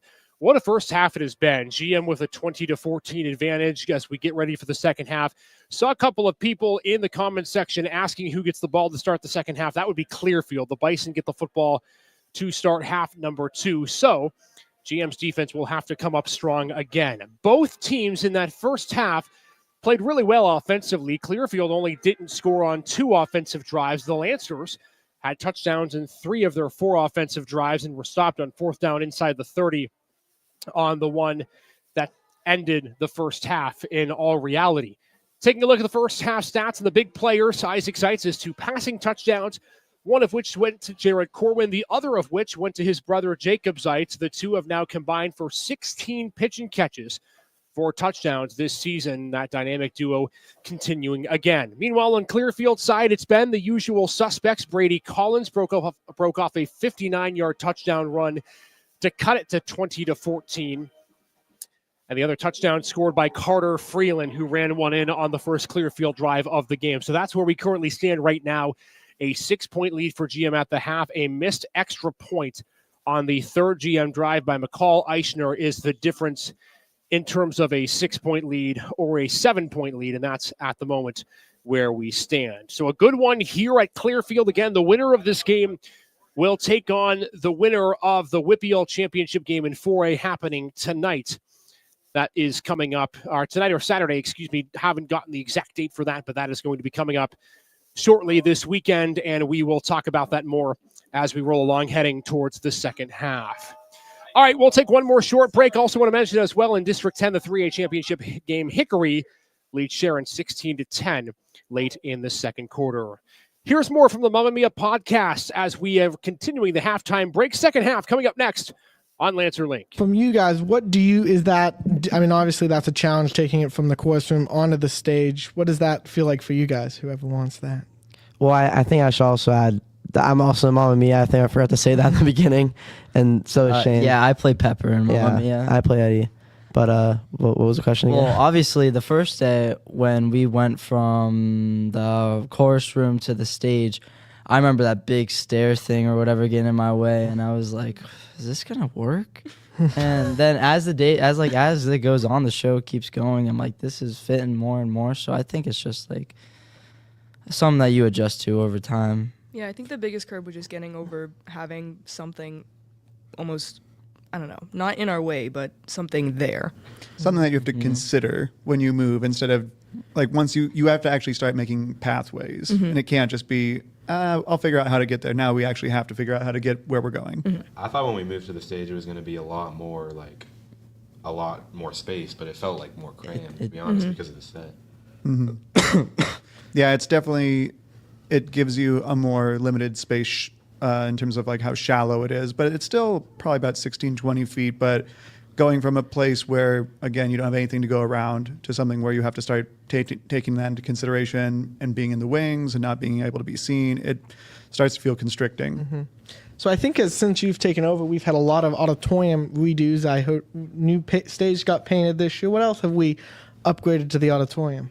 Well, in February, we got a new light board that is the industry standard Element 2 light board. This summer, we got a new Allen & Heath SQ7 soundboard, which is another thing that is what is used in most professional settings. And for those that haven't been back since last fall, we don't have the big walkway around. We've added some seats back in. They've repainted the stage. We have 12 new light fixtures that the school helped us purchase just this fall. So there's a lot of new gear in there right now. And then when you come to see the show, you'll see that there's new carpet and that there's been new paint done in the auditorium underneath the seats. Mr. Menno has been really working hard over the last year to beautify the auditorium space and update it. So we're getting ready for that show. As when you guys got casted, let's go back to auditions and then casting. Did you guys feel like you fit right into your character, or did you have to work to make your character, or you and your character work together? For me personally, I remember the first day when we did lines. I just kind of felt the moment and I went with it, and it's kind of been how I play my character ever since. And I didn't really change anything. I kind of just saw him as this way, and then I just kind of went for it. So. Do you think you and your character are similar personalities? Yeah. I think we are actually. Oh no! When it comes to older girls, yeah. Okay. No, I definitely think that I like my character really fits me. Like I haven't really had to change anything of like how I talk or like what I do. Like I feel like it's just like, I don't know. It's just like if I had a name change and was put into a musical. This is the humble brag moment. We're like, no, we like slam dunk. We like day one. We nailed it. Yeah. Milo? I originally did not plan to audition for Bill. I was going to do Harry, but then I kind of asked the other dudes what they were doing, and no one said they were auditioning for Bill. So I really didn't have any competition. I think it fits you. I like, cause you have like the deep voice and like, yeah, Bill. Yeah. Well, I had to perfect some of the dad mannerisms and poses. But. Yeah. Layla? I mean, yeah, I wanted Rosie from when I first saw the show, so I'm glad I got it, and I think it fits me pretty well. Whoever wants to, give us a rundown if you've never seen Mamma Mia. Obviously not to spoil anything, but what is the idea of Mamma Mia? I've never seen Mamma Mia. All right, that's not something you say. I'm not gonna lie. Seven, but it's fine. I want to give a description, but I don't want to be wrong. It's but okay. From what I've watched it a couple times, never watched the Broadway version, but I'm in the whatever. So we have this daughter, Sophie, Lydia, and she is with her mother, and she's a single mother on this taverna or island in Greece, and and she doesn't know who her dad is. She's 21 years old or 20 years old. She has no idea who her dad is, but she she finds this notebook of her mother's. Am I right?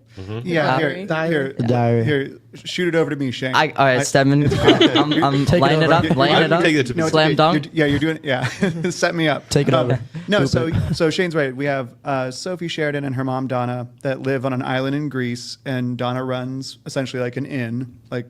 And Sophie's getting married and wants her dad to give her away, but she doesn't know who he is. So she finds her mom's old diary, and it's set in 1999, 2000, so it's beginning of the internet age. So she finds these guys and sends them invitations to her wedding, pretending to be her mom.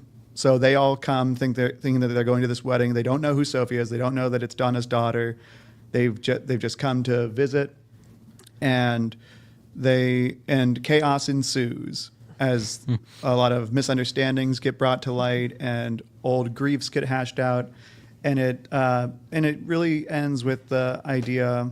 The character Sky, played by Owen Isert, really hits the nail on the head. He tells Sophie that who her family is doesn't matter. It doesn't define her. What she does and what she does with her life does. And I think that that's a message that is really important, and that a lot of people can relate to, whether you're adults or even students in our building. Everybody's trying to figure out who we are so excited for Mamma Mia coming to the General McLane High School stage. We have one show under our belt already, and don't forget to get your tickets for either Saturday at 2, Saturday at 7, or Sunday at 2. You don't want to miss out this phenomenal production of Mamma Mia put on by General McLane High School.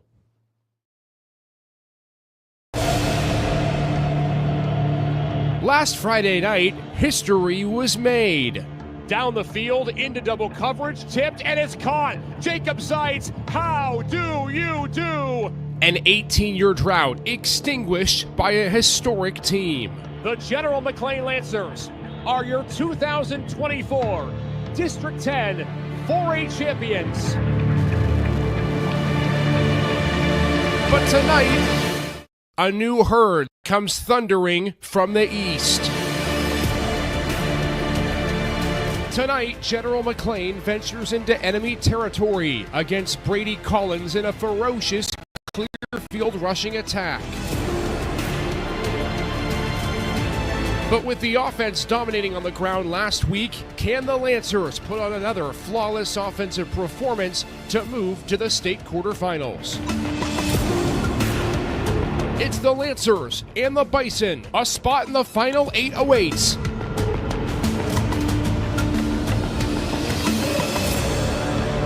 Coming up next. 24 minutes down. It is a good one from Clearfield High School. Getting ready to start the third quarter. Lancers up on the Bison of Clearfield, 20-14. Welcome back inside the broadcast booth, everybody. Isaac Petcash, Jonathan Williams. It has been everything we expected and more, Jonathan. GM's offense has been rolling. Clearfield's gotten a big run from their stud running back, and the defense is both making stops to end the first half. Yeah, GM's offense exploded in that first half, and if it weren't for an untimely penalty, they should have scored all 4 times that they touched the ball in that first half. But Clearfield came out and did what Clearfield does. They run the football. They run the football at will. And they kept going back to the ground, and they kept going back to Brady Collins until he was able to pop one. And when he popped one, boy, did he pop one. And it was what we've been hearing about him since this matchup came out, and we've been hearing this about him all week. And they get the ball here to start the second half. It's going to make for a really great finish to this game, because they're going to go right back to the ground. They're going to go right back to Brady Collins, and they have an opportunity to come and take the lead on the opening possession of the second half. Want to welcome those of you who are watching back at home at General McLane, for those who are watching on the Clearfield side of things, for those who might be tuning in on your daily local, and those who may be tuning in anywhere around the country. This is one of the premier playoff games at the state level in America tonight. We can say that for sure. Lancers with 3 touchdowns on offense in the first half. They scored 2 in the air, 1 on the ground, 2 rushing touchdowns for Clearfield. That was the case for the Bison in the first half. Third quarter kick set to go as we get ready to begin the second half. 12 more minutes in the third and 12 in the fourth at least, as GM goes with the onside kick, and they might have the football at the 42-yard line. Marshall McCormick with trickery. McCall Eichner atones for his mistake on the extra point, and it's Teague Berger, the recovery to start the second half. And talk about stealing a possession. That is a gutsy call out of halftime. You're giving up field position if you don't convert that, and the kick was beautiful. My Lord. He puts his toe on the right side of the ball, gives it a little spin outside the numbers. It drops in at like 10, 12 yards. It's as perfect as you would want that kick to be. It's something they definitely executed in practice, and they had a plan coming out of the second half to do that. Marshall McCormick rolling the dice, and it works to perfection. And now we get to see Isaac Zeitz back to start the second half like we did the first. Berger in the shotgun on first down, goes backwards. Hunter Wrestler, how good has he been on the defensive line today? Brought him down for a loss. Yeah, we've called Wrestler's name a couple times. Touchdown-saving tackles that he's made on Isaac Zeitz, and he's been wreaking havoc in the backfield. He's been having a great day. You get the feeling with that onside kick, Jonathan, that GM feels if they go up 2 scores, they're not going to give it up. It's a huge moment in this game in the first drive of the third quarter. Shotgun formation again in the pistol set. Motion man, play action, Zeitz with a little out route screen. Corwin, the big body inside the 35, and he's close to a first down. 3rd and 2, 3rd and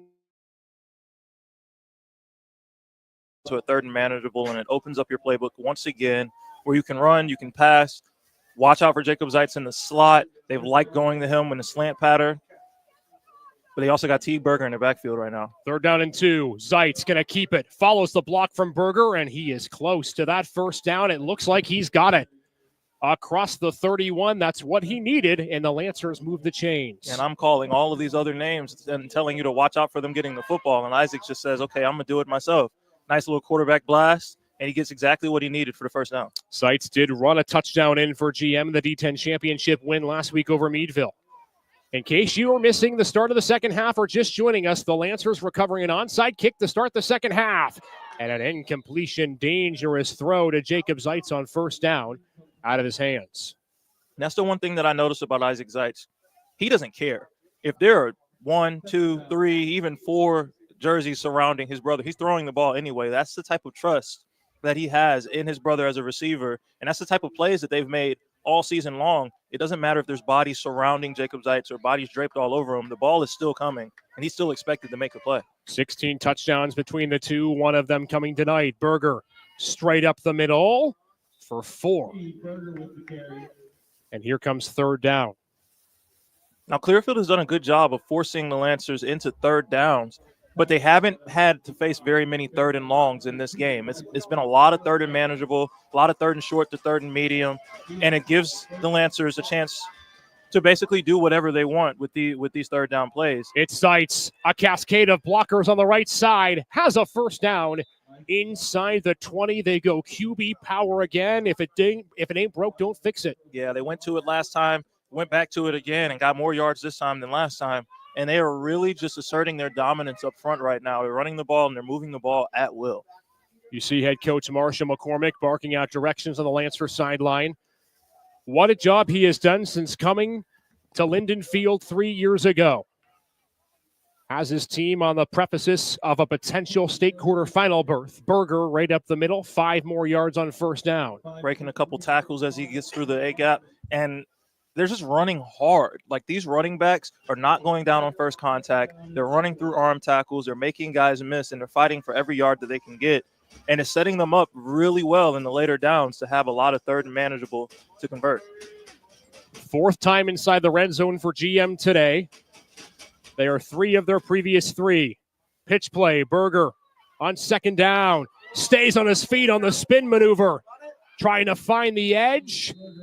Can't get the end zone, but he is close to a first down. Great balance from Berger. Yeah, and on that play, you watch Jared Corwin miss a block on the outside. And you think Berger is dead to rights, and he somehow finds a way to spin out of a tackle. He's got a guy draped around his ankle, stiff arms another one trying to get to the edge. And it's a very big pickup that could have been a tackle for loss. So here comes 3rd down and 1. Nobody in the backfield with Zeitz. Sends a man in motion, and he's going to keep it all the way and get dropped. This time, Clearfield reads it well on the play in the backfield. John Rowell's the first one to get to Zeitz, and a huge loss on 3rd and 1. Yeah, they went back to the well again there with another quarterback run, and this time Clearfield was kind of waiting on it. You almost got the thought there, if he'd handed that ball off to number 12, that'd have been a first down because they were not biting on that at all. They were all sitting on Isaac Zeitz. So 3rd and 1 becomes 4th and 5. A huge play for GM here at the first drive of the second half. After the onside kick worked for GM to begin the third, Zeitz dropping back to the end zone, overthrew his man, incomplete. He had Jared Corwin wide open in the flat and couldn't locate him, and the Lancers turned it over on downs. Yeah, but he also had pressure right in his face off of his blind side. Left tackle misses a block there, and he's just trying to get that throw off before he gets hit. Put a little bit too much on it, and if you're GM, you really want that one back, especially after starting off with this onside kick. As we continue through the third quarter, I want to thank the General McLane Foundation, GM Athletics, Athletic Director Jamie Soboleski, for our assistance tonight with this game. 8:50 to go here in this third quarter. Now the first drive of the third quarter for Clearfield after a onside kick that GM recovered. First down and 10. Wildcat, Carter Freeland up the middle on first down, and a nice gain of 7. Huge possession here for the Lancer defense, Jonathan. Yeah, a stop right here would be critical because it gives them an opportunity to get the ball back to their offense. They want to go up by 2 scores really badly. That gives them a little bit of cushion against a team that that predominantly runs the football and is going to run time off the clock. Being up 2 scores is imperative to feeling comfortable in this game. Again, want to thank all of you who are watching us on this Friday evening, the winner to the Elite 8 of the state tournament. Collins back there on second down. They go that way. Lancers trying to string him out, and they do. What a play in the backfield as Collins goes nowhere. A loss of 2. GM's defense very disciplined on that play. And we talk so much about Jacob Zeitz on the offensive side of the football, but right there he shows you how much of an athlete he is. Shooting outside, taking out Collins' legs from under him, and making a great play for a tackle for loss. Neither team in this game has gone 3 and out today. The Lancers a chance to make that happen on 3rd and 4 from the 20-yard line. A huge play here early in the third quarter. Another Wildcat. Freeland straight up the middle. Has a first down. Has a lot more. Kicks it outside and into GM territory. Zeitz, the touchdown saving tackle. It's all the way to the 45-yard line for Carter Freeland. And what you're seeing from this Lancer defense is they are so keen on stopping the run up the middle that they're getting caught over pursuing from the backside. So when they over pursue and the ball carrier is hiding behind his blockers and basically waiting for something to open up, they're giving up cutback lanes.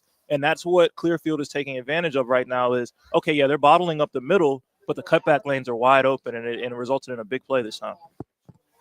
Lancer bench looking on with a 20-14 lead. Collins runs into a wall, but beats it outside.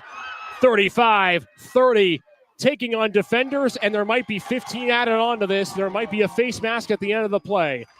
Brady Collins starting to dominate the line of scrimmage. Yeah, either a face mask or a horse collar there at the end of the play. But once again, you're just seeing the middle is completely clogged up, but there's nobody staying home on the outsides. So when these running backs bounce out to the outside, they're off to the races. It is a face mask call against the Lancers. What a turn of events. GM recovers the onside kick to start the second half. They get inside the red zone and come up empty. And Clearfield is 20 yards away from taking potentially the lead. 6:47 and counting on the third quarter clock. Lancers up by 6. They've led the whole game. Collins in the backfield. Freeland at quarterback. The running back has been the cue in this third quarter for Clearfield. Calls his own number. Picks up 4. And it's very obvious that Clearfield has no intentions of throwing the football on this drive. They put Freeland in at quarterback, and they basically have 2 running backs that can get downhill and attack vertically and have explosive plays. And they're really betting on their running game against this GM defense and just having 2 weapons back there that can run the football. Bison in no hurry to snap this ball. Again, as quickly as the Lancers go, Clearfield quite the opposite. They'll let that play clock bleed under 10. More motion on second down. Freeland and Collins, the 2 backs. Give. Collins snuffed down at the line. Lancer defense warming to the task. It's third down upcoming for the Bison. Yeah, and that's Cam Weber right there on the stop and shooting in and making a shoelace tackle in the backfield. You don't often see Brady Collins get tackled in the backfield and on first contact, but that time it was a great play. Likely 4-down territory for this Clearfield team, who came in with Brady Collins as the fourth most leading rusher in the state of Pennsylvania. Two young coaches, Marshall McCormick and Miles Karajin. On third down, Freeland finds a lane up the middle, plowing on defenders, and a 1st and goal to go for the Bison. You're seeing this GM defense bend just a little bit. You know, long drive, really physical drive, a lot of runs between the tackles, and it's really weighing on them physically. This is an aggressive style of offense, getting downhill and being physical at the point of attack, and it's hard to stand up to that task for these 8, 9, 10, 11 play drives. Under 5 minutes left to go in this third quarter. Lancers nursing a 6-point lead, in danger of giving it up. Collins trying to sniff the left side, and Cohen Beachley brings him down by the shoestrings. Cohen Beachley and P.J. Mitchell delivering a lick at the end of it. Collins gets up a little bit, limping a little bit. We did see Brady Collins take himself out a few times in the win last week over USO. Weren't sure the extent of the injury coming into today. We do know that he's a fighter, and what we've seen from him on film, the program's all-time leading rusher for his career, over 2,300 yards coming into play today. 2nd and goal, ball rests on the 7-yard line. A bobbled snap. They get it to Collins, and he's not going to get to the 5. Another third down coming up. Cohen Beachley with a huge tackle right there. Like you said, bobbled snap kind of throws off the timing. Could have been a really negative play for Clearfield. Freeland's able to get the handoff off, but Cohen Beachley comes up and makes a good tackle to save a touchdown. Here comes third down. The third quarter clock at 3:49 and running. GM came up empty on their first possession of the third quarter that started with an onside kick. Bison potentially a chance to take their first lead of the night. Freeland, the quarterback. It's a quick bunch set on third down. Freeland going to keep it. Bounces outside. He's got the corner, and he has a Clearfield touchdown. The second rushing touchdown of the game for Carter Freeland, and the Bison are an extra point away from their first lead of the night. Yeah, and they just went overload to the short side of the field. You don't see it very often. And GM had an opportunity to make a tackle on the edge. Dive, missed his ankles, and Freeland's able to get into the end zone and get around the corner. So the Bison have taken momentum of this game. It's the second straight touchdown for Clearfield in this contest. And Bryce Frushore a chance to put them up for the first time tonight. Snap is good, hold is good. And Clearfield have taken the lead. It is 21-20 Bison, their first lead of the evening, with under 4.5 to go in the third quarter. We'll take a break. Be right back here on Lancer Link. Get ready for an unforgettable night of music, laughter, and heart. Mamma Mia is coming to General McLane for 4 unforgettable performances. Join us for fun this Thursday, November 14th, and 2 shows on Saturday, November 16th at 2 and 7 p.m., with final performance Sunday, November 17th at 2.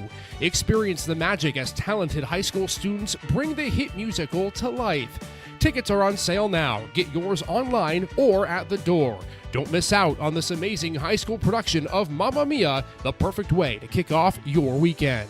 Get your tickets today and make memories that will have you singing and dancing all the way home.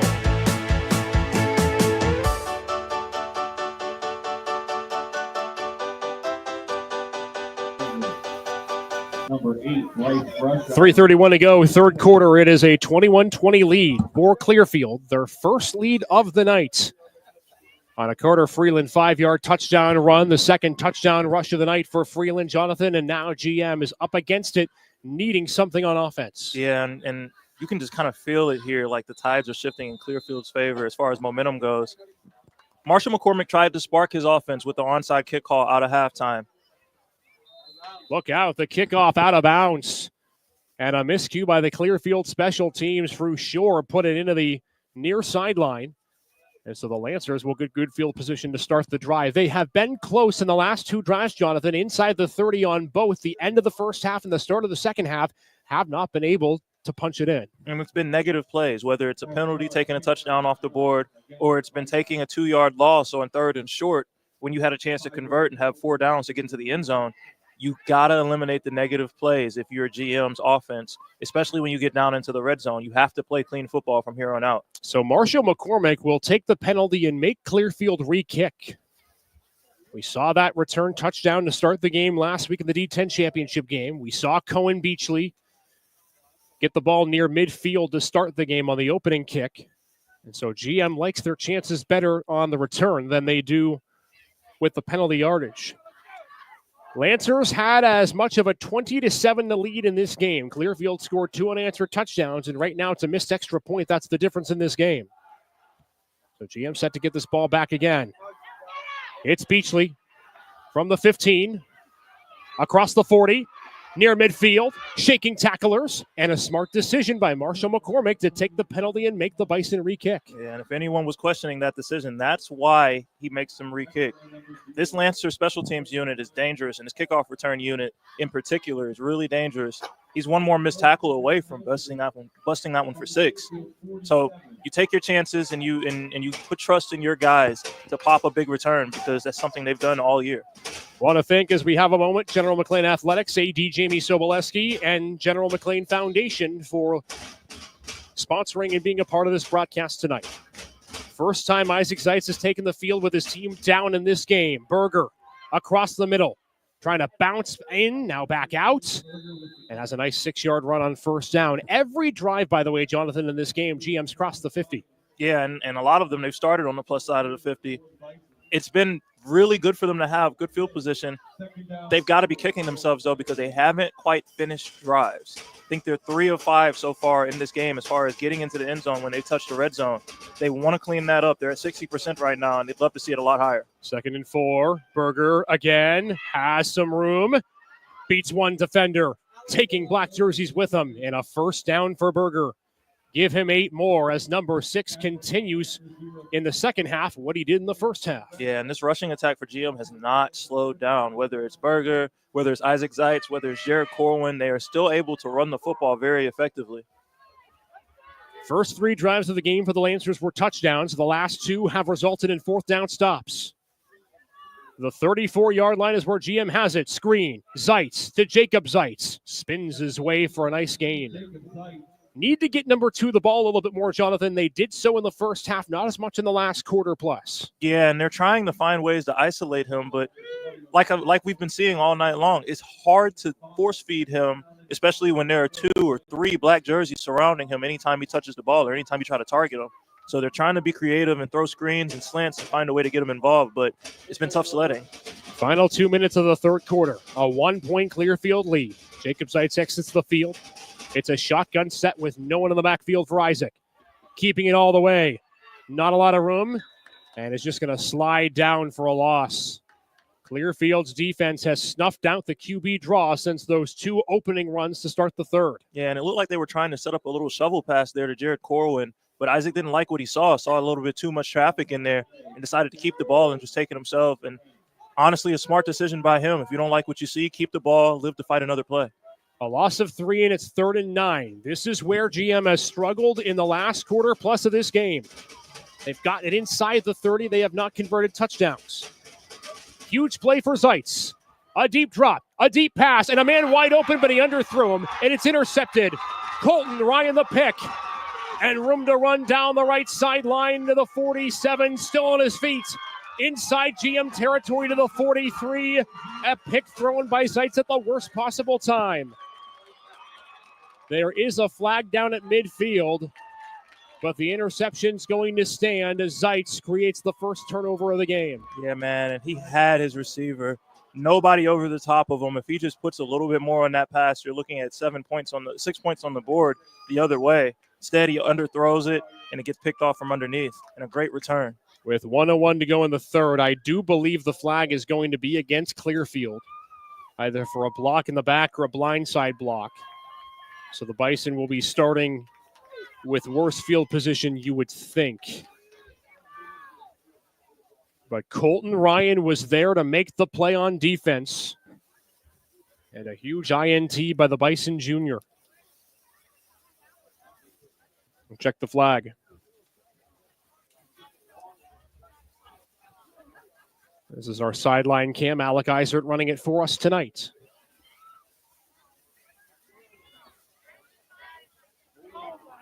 It is a personal foul. They'll call a blindside block on Clearfield on the return. So the Bison back in their own territory to start. And now if you're the GM defense and Wayne Bradford, Jonathan, you absolutely need a stop. Yeah, you got to be aggressive right here. You cannot over-pursue the ball carrier. That's what's burned you in their last drive, and that's how Clearfield has been starting to pop some big runs. They're doing a good job of bottling everything up between the tackles, but that over-pursuit from outside, your outside linebackers and your corners and your safeties, everybody getting sucked into the middle of the field, and then the running backs for Clearfield are able to just be patient, slow play it, and then bounce it outside and see nothing but turf in front of them. You got to be able to contain that if you're GM. It's a huge penalty that negates 26 yards of field position. Clearfield had it at the 46 of GM, backed up to the 32. Final minute of this third quarter. The Bison nursing a 1-point lead. Curry back in at quarterback. He's got Brady Collins behind him. GM getting spread out by this Clearfield offense with the trips receivers. Some late substitutions here by Clearfield. It's an inside give. Collins breaking free. One man to beat and pushed down at the 48. Collins nearly broke it again, and Clearfield on the move one more time. And you're starting to see the Brady Collins that we've been hearing about and we've been hearing so much positive about. Brady Collins is starting to come alive in this football game. And if you're GM, you've got to get back to doing what you were doing in the first half. You've got to send a lot of hats to the football. Everybody has to fly around, and you cannot try to tackle this kid with one person. They officially mark it out at midfield. 1st and 10 for Clearfield. Under a minute to go in this third quarter. It has been a game in second half for GM of some missed opportunities. Needing a defensive stop here. Freeland back at quarterback. Lancer stacking the box. Freeland up the middle. Not much there. Lancer defense swarming to the task. 2-yard gain. You see big number 0, Jared Corwin, coming back into the game. It's going to be imperative that he stays on the field because he is a guy that can command a double team at the point of attack, and that allows your linebackers to flow through open gaps and come through unblocked. And those are the guys that you're going to need to come up and make tackles on Brady Collins in the gap. Final 30 seconds of the third quarter. 2nd down and 8 upcoming for Clearfield. Sure glad you've joined us here on Lancer Link. Another heavy set formation for the Bison. Collins up the middle. Has another lane and is close to a first down. It'll be 2 yards shy, and that will likely take us to the end of the third quarter. The only touchdown of the third by the Clearfield Bison. And GM's got some work to do to start the fourth. We'll step aside, 21-20, Clearfield leading General McLane as we get set for the fourth quarter coming up next. Sound Productions is a proud sponsor of General McLane football.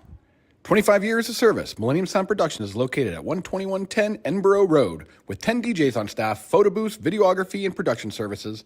Millennium Sound Productions is the largest entertainment company in Northwest PA that provides service for weddings, private parties, fundraisers, and school dances, along with videography services for weddings, school productions, and sporting events.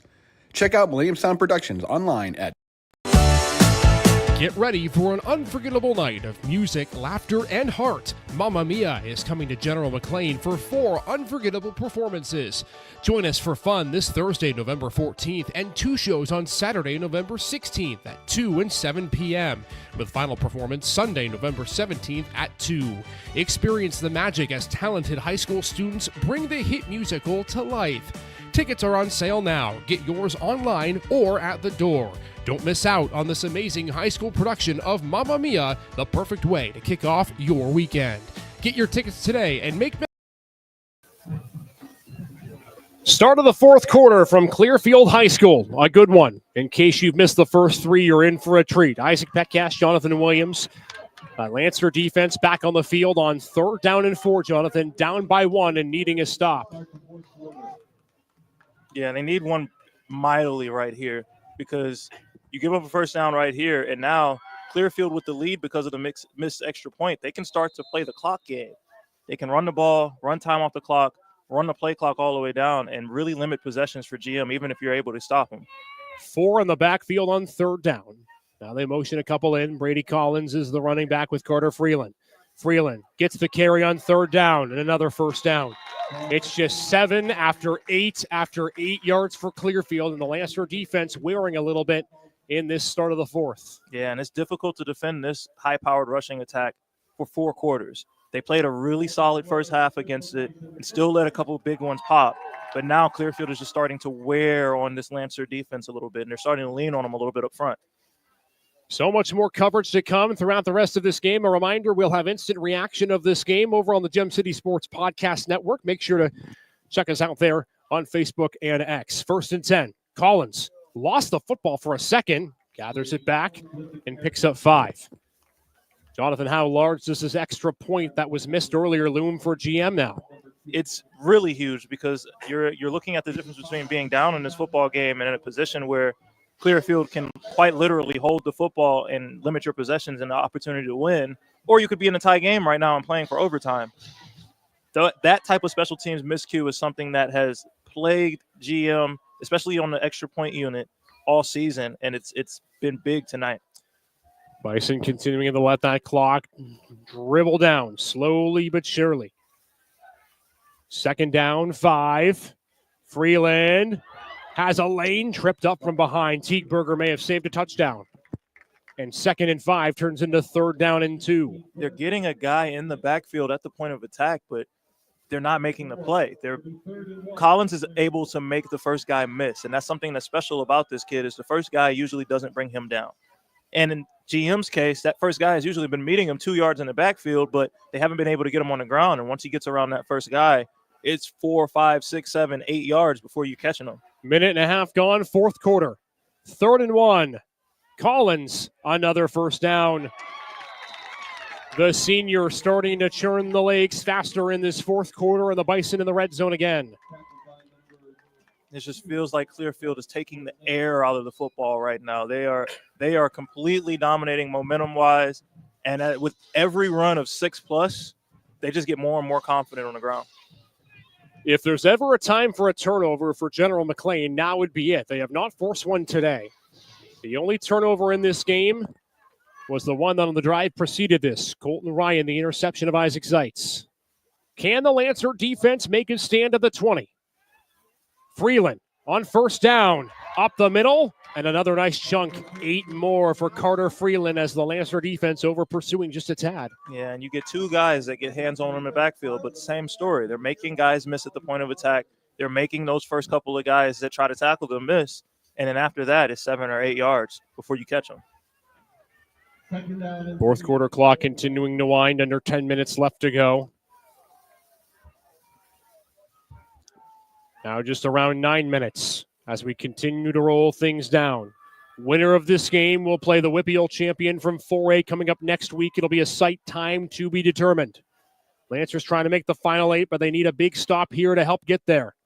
Collins on 2nd down, finds the outside, breaking free for a moment, but not before being brought down on the near sideline, and we'll check and see how far he is for a first. I believe he's a tad bit short. Here's something you don't want to see. Jacob Zeitz, I believe, on the ground, appears to be cramping up. Doesn't appear to be anything super serious, but still not a sight that you want to see is number 2 laying on his back. We'll step aside and take a quick break. Lancers down by 1, looking for a 3rd down stop. Here to do the first in a series of podcasts where we're going to talk about GM history. You know, we're going to bring people on here that are pivotal to where we are today. And Jim, it's just so appropriate that we start with you. You know, you are the guy who was here from the very beginning of this, and we are just honored to have you be on our podcast and to help us record a little bit of General McLane history. I'm glad to be here. Yeah, so let's start it off. Tell us, you know, I think one of our first things we want to know is, like, how did you get involved with General McLane?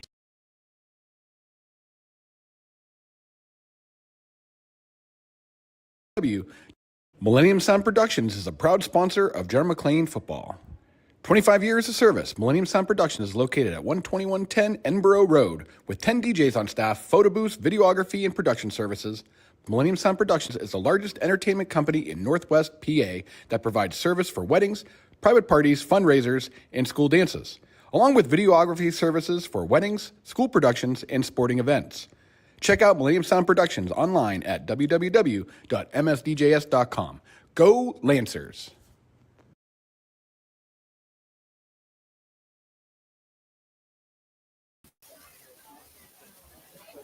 Jacob Zeitz walking off the field under his own power. A good sight to see for the Lancer star player. He'll have to go to the bench for at least one play. 3rd down and 1 as we come out of the timeout. Lancer is trailing Clearfield 21-20 with 8:35 to go in the 4th quarter. Jonathan, and a huge play here. Lancers just need a stop, but their defense have been out there for a while. Yeah, their defense has been on the field for what seems like the entire second half to this point. 3rd and 1, and Clearfield has been running the ball at will. You almost bet on Clearfield to go ahead and convert this. Carter Freeland with 2 touchdowns in this game. Brady Collins is 1. They're the 2 tandem in the backfield right now. On 3rd and 1, Freeland, he is going to get the first down. Didn't get much, only 1.5 yards, but that's all he needed to move the sticks. Yeah, First and goal. And now you get to that point in the game. You're getting down to under 8 minutes on the clock. The clock becomes a factor. Time becomes a big factor. If you're Clearfield right here, you take your sweet time and drain and bleed as much time off as you possibly can. With the way you've been running the football, you get in the end zone at around the 6 or 5 minute mark. That's a successful drive for you. First and goal from the 10-yard line. Clearfield has scored the only touchdown of this second half. It's another give. Collins wrapped up this time. Nothing doing. Lancers making a play when it matters most on first down. They put him behind the sticks. Yeah, and that's Cam Weber defeating a block and getting into the backfield right there. And a great play by him, making the play through a blocker. Clock under 7.5 minutes to go in this 4th quarter. Both teams have their timeouts, all of them here as we roll through this game. You know the Lancers are going to get another shot. Can they get a stop? Man in motion. That's Brandon Chamberlain on 2nd down. Freeland going to keep. Lancers trying to string him out, and they do. What a great defensive play on the far side to knock Freeland out for a loss. And it's 3rd down and goal way back at the 12-yard line. And Logan Squires was the guy that pushed him out, but Cohen Beachley is the man that made that play, taking on 3 blockers and getting a lot of vertical penetration and making that play bounce way farther outside than they originally intended it to. So Xavier Curry comes back in at quarterback, and now the pass and play. Lancer defense has had a couple of chances for interceptions in this game. We'll see how Clearfield plays this. But now potential chance for life for GM. From the 12-yard line, it's 3rd and goal. Lancers looking for a stop. It's Curry. He's going to throw. Rolls out. Finds his man, but hitting the deck is Colton Ryan. He had some room, but the pass was to his right, and it's a no-gain play on 3rd and goal. Here comes 4th down for Clearfield. 4th and goal from the 11, and this is not the type of situation you want to be in if you're Clearfield. You're almost having to go to the air on this play. You've been running the ball well, but you haven't been hitting for 11 yards a pop. So it's going to be interesting to see what they do. Do they hand the ball to their star running back, or do they put the ball in the hands of Xavier Curry and let him throw it? 6:40 left to go. 4th down and goal from the 12. The GM crowd on the far side, a good crowd tonight traveling to their feet. Biggest play of the game so far, Curry. The drop back. Under pressure. He's going to run for it, and he's not going to get there. GM with the stop when it matters most on 4th and goal. A pile of players were there to make the play. Mason Sayers was the man who brought him down. And just when you thought this Lancer defense was down and out for the count, they come up big with a goal line stand, force a 4th and long situation on the goal line, and GM has life. And time on the clock. The ball sitting at the 5-yard line with 6:23 left to go. Good news for GM. Jacob Zeitz is back in the game. The offense has been the story all year. Do they have one more drive left in them? Lancers have a 97-yard drive already today. Need to go 95 for a score here. It's Berger in the backfield on 1st down. They go pass. They go Zeitz. Tipped, incomplete. And Zeitz is down. See if he gets back up. He does. Good sign. A pass a little too far for Jacob. Oh, no.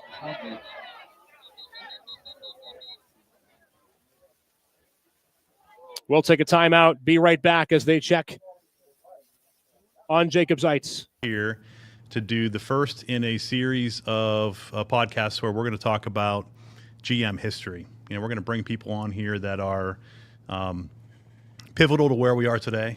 And Jim, it's just so appropriate that we start with you. You are the guy who was here from the very beginning of this, and we are just honored to have you be on our podcast and to help us record a little bit of General McLane history. I'm glad to be here. Yeah, so let's start it off. Tell us, I think one of our first things we want to know is, like, how did you get involved with General McLane? Explain, whoever wants to, what is we use the term GM Unified, and that is our token thing. That obviously takes special ed and then works with everyone, correct? So that's kind of like a blended, we've kind of coined our classroom GM Unified.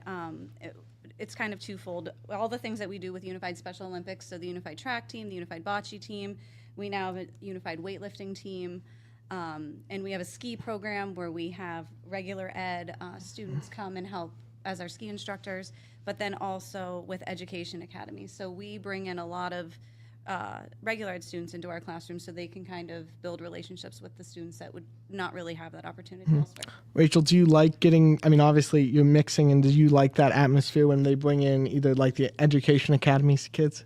Yeah. What's your favorite part of it? Just getting along with anyone outside of my classroom. And I think that's something that's awesome about General McLane all over. We don't just limit it to in your classroom. It happens between Stash for Cash and any sporting event anywhere. Oh, yeah. Yeah, I think the inclusivity of the school is really good, and that happens because of administration and, students like you guys. So. Back here at Clearfield High School as they continue to check on Jacob Zeitz off that incompletion. Marshall McCormick, Coach McCormick with the training staff checking in on Jacob Zeitz. We're not going to show it to you, but do want to let you know they're checking on Jacob, and it seems like he is up with some assistance.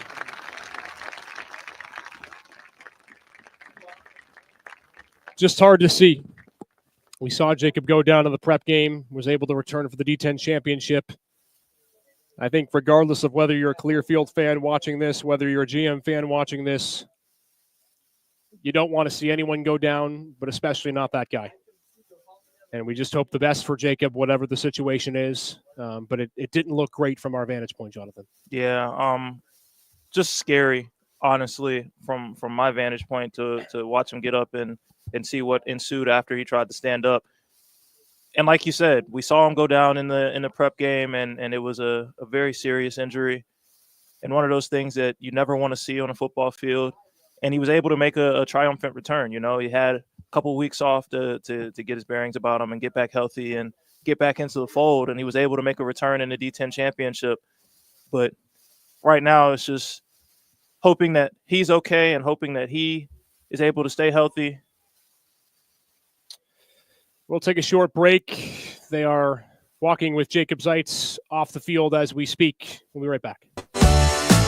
Get ready for an unforgettable night of music, laughter, and heart. Mamma Mia is coming to General McLane for 4 unforgettable performances. Join us for fun this Thursday, November 14th, and 2 shows on Saturday, November 16th at 2 and 7 p.m., with final performance Sunday, November 17th at 2. Experience the magic as talented high school students bring the hit musical to life. Tickets are on sale now. Get yours online or at the door. Don't miss out on this amazing high school production of Mamma Mia, the perfect way to kick off your weekend. Get your tickets today and make memories that will have you. Back here at Clearfield, fourth quarter, continuing to wind down as we check on Jacob Zeitz. They are attending to him behind the end zone, closest to where the game is being played. Marshall McCormick and company are still over there with Jacob. The players had gone onto the field to resume the game and now being sent back to their respective benches. And so we continue to hope that everything is okay with Jacob, and we'll take one more commercial break as we continue along in this broadcast. Here's more from the GM Perspective podcast with Casey Ramey and members of the Mamma Mia crew. From you guys, obviously that's a challenge taking it from the chorus room onto the stage. What does that feel like for you guys, whoever wants that? Well, I think I should also add that I'm also Mamma Mia. I think I forgot to say that in the beginning. And so is Shane. Yeah, I play Pepper in Mamma Mia. I play Eddie. But what was the question again? Well, obviously, the first day when we went from the chorus room to the stage, I remember that big stair thing or whatever getting in my way, and I was like, "Is this gonna work?" And then as it goes on, the show keeps going. I'm like, "This is fitting more and more." So I think it's just like something that you adjust to over time. Yeah, I think the biggest curve was just getting over having something almost, I don't know, not in our way, but something there. Something that you have to consider when you move instead of, like, once you have to actually start making pathways. And it can't just be, I'll figure out how to get there. Now we actually have to figure out how to get where we're going. I thought when we moved to the stage it was going to be a lot more space, but it felt like more cramped, to be honest, because of the set. Yeah, it's definitely, it gives you a more limited space in terms of like how shallow it is, but it's still probably about 16, 20 feet. But going from a place where, again, you don't have anything to go around to something where you have to start taking that into consideration and being in the wings and not being able to be seen, it starts to feel constricting. Redos, I heard new stage got painted this year. What else have we upgraded to the auditorium? Well, in February, we got a new light board that is the industry standard Element 2 light board. This summer, we got a new Allen & Heath SQ7 soundboard, which is another thing that is what is used in most professional settings. And for those that haven't been back since last fall, we don't have the big walkway around. We've added some seats back in. They've repainted the stage.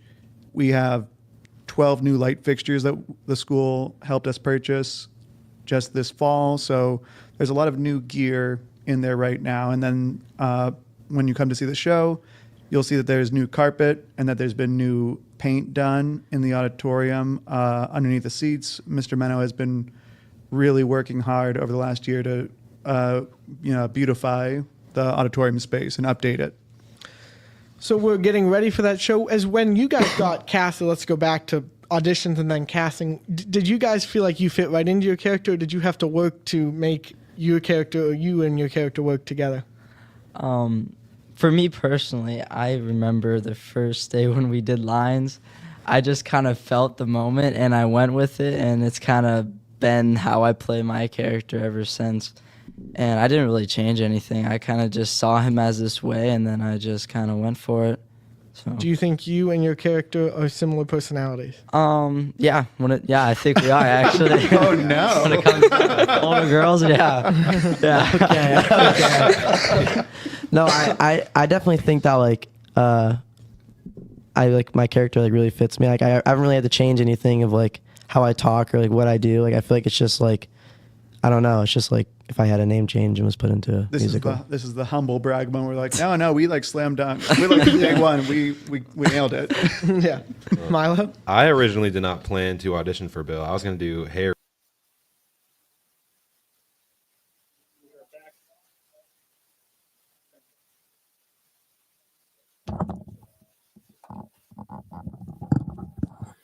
We're back here at Clearfield High School. As you can see, members of the GM football team and Clearfield football team both on a knee right now. We are not going to show you the situation of what's going on, but we can explain to you that a stretcher has been wheeled out for Jacob Zeitz. We have not seen him be moved at this point. It looks like they are about to move him onto a stretcher. And there is an ambulance outside of the gate. We have not seen that ambulance move towards the field, but we have seen it be turned on. You can hear a pin drop here at Clearfield High School. It's a scary sight right now, no question about that. And we just, again, hope and pray for the best for Jacob Seitz. So that's why we're stepping away for a moment, and we'll continue our coverage here with 6:21 to go in the fourth quarter. General McLane trailing Clearfield 21-20. We'll be right back in just a moment. But then I kind of asked the other dudes what they were doing, and no one said they were auditioning for Bill. So I really didn't have any competition. I think it fits you. I like because you have like the deep voice and like, yeah, Bill. Yeah. Well, I had to perfect some of the dad mannerisms and poses. But Yeah. Layla? I mean, yeah, I wanted Rosie from when I first saw the show, so I'm glad I got it, and I think it fits me pretty well. Whoever wants to, give us a rundown if you've never seen Mamma Mia. Obviously not to spoil anything, but what is the idea of Mamma Mia? I've never seen Mamma Mia. All right, that's not something you say. I'm not gonna lie. Seven, but It's fine. I want to give a description, but I don't want to. All right, we are back here at Clearfield High School Bison Stadium. It is a 21-20 Clearfield lead right now. They have just stretchered off Jacob Seitz and are presumably loading him into the ambulance, which is just below us here in the Clearfield press box. So we know that you all in the comments have been looking for a explanation as to what's going on. All we can tell you right now is that Jacob seems to be heading to the hospital, though we cannot confirm that.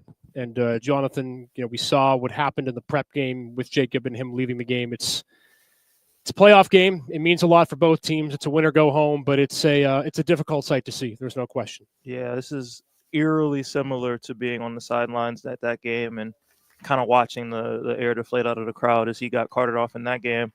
And once again, yeah, playoff football game, state playoffs, really important football game, but there's nobody on this field that believes that game is more important than his health right now. So we're wishing him all the best, and hopefully he's able to get healthy.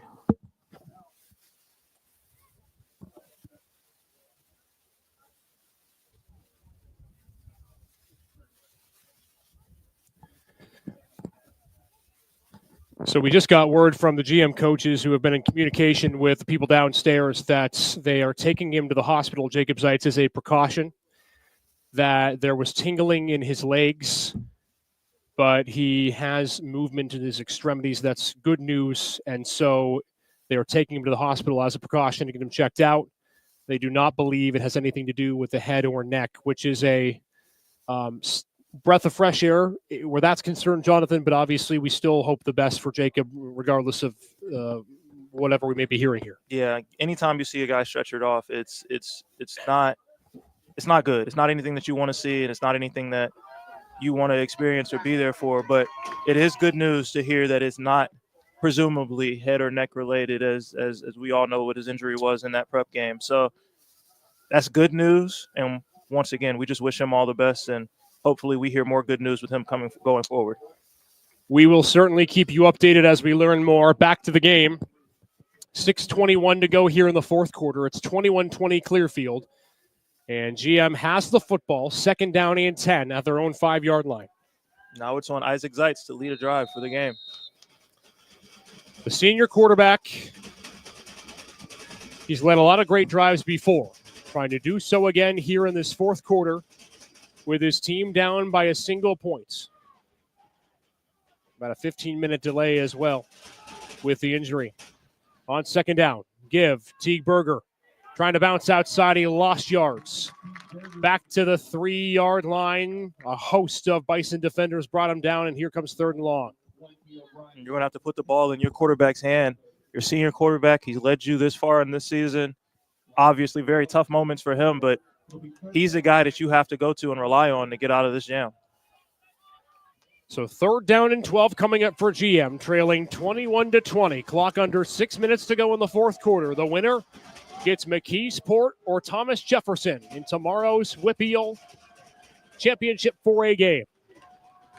Seitz in the shotgun. He's got a trio of receivers to the left-hand side. Under pressure on third down. Going to gun one down the field. Has a man open. It's caught in stride. 50, 45. Racing down the field with all kinds of room is Kyle McConnell. He's gone! 97 yards. That one's for Jacob. That one's for the lead. GM's back in front. And right when you need him, right on cue, Isaac Zeitz with a dime of a throw over the top to Kyle McConnell. He catches it in stride, runs out of a tackle, and that's 97 yards to pay dirt. GM had not ripped up a big play all day. Isaac Zeitz had missed a couple of open receivers down the field in this game. But on 3rd and 12 from the 3, he goes 97 yards. Lancers will go for 2. It's 26-21, trying to make it a 7-point game. A huge play here to try to go up 7. And a whistle. And I believe we have a timeout call on one side of the field. No, we have a flag down, excuse me. And we'll check the penalty flag. It's going to be a illegal substitution on Clearfield. So the ball moves from the 2 to the 1. And they're putting in their big package right now. Big Jared Corwin and presumably taking the snap. So a huge 2-point conversion coming from GM after a 97-yard touchdown. Huge 2-point conversion for the Lancers. The clock sitting at 5:25. What a turn of events here from Clearfield. It looks like they just waved the flag off, Isaac. I think you're right, Jonathan. Marsha McCormick wants an explanation as to why. And so it looks like the ball will stay on the 3. So now GM puts their normal package or their 2-point package back on the field. Lancers trying to go up by 7, up 26-21. Clock at 5:25 in this game. What will GM call? They've got Teague-Berger in the backfield. Little bit of miscommunication. Now they get set. Kyle McConnell, the man who caught the touchdown, is on the right side. Zeitz going to fire. Berger needs to get 2 yards. He is not going to get there. Clearfield's defense makes his stand. It's O'Brien Owens who made the play, and it remains a 26-21 GM lead. We'll take a timeout. Lancers back in front by 5 with 5:25 to go. We'll return after this break. Get ready for an unforgettable night of music, laughter, and heart. Mamma Mia is coming to General McLane for 4 unforgettable performances. Join us for fun this Thursday, November 14th, and 2 shows on Saturday, November 16th at 2 and 7 p.m., with final performance Sunday, November 17th at 2. Experience the magic as talented high school students bring the hit musical to life. Tickets are on sale now. Get yours online or at the door. Don't miss out on this amazing high school production of Mamma Mia, the perfect way to kick off your weekend. Get your tickets today and make memories that will have you singing and dancing all the way home.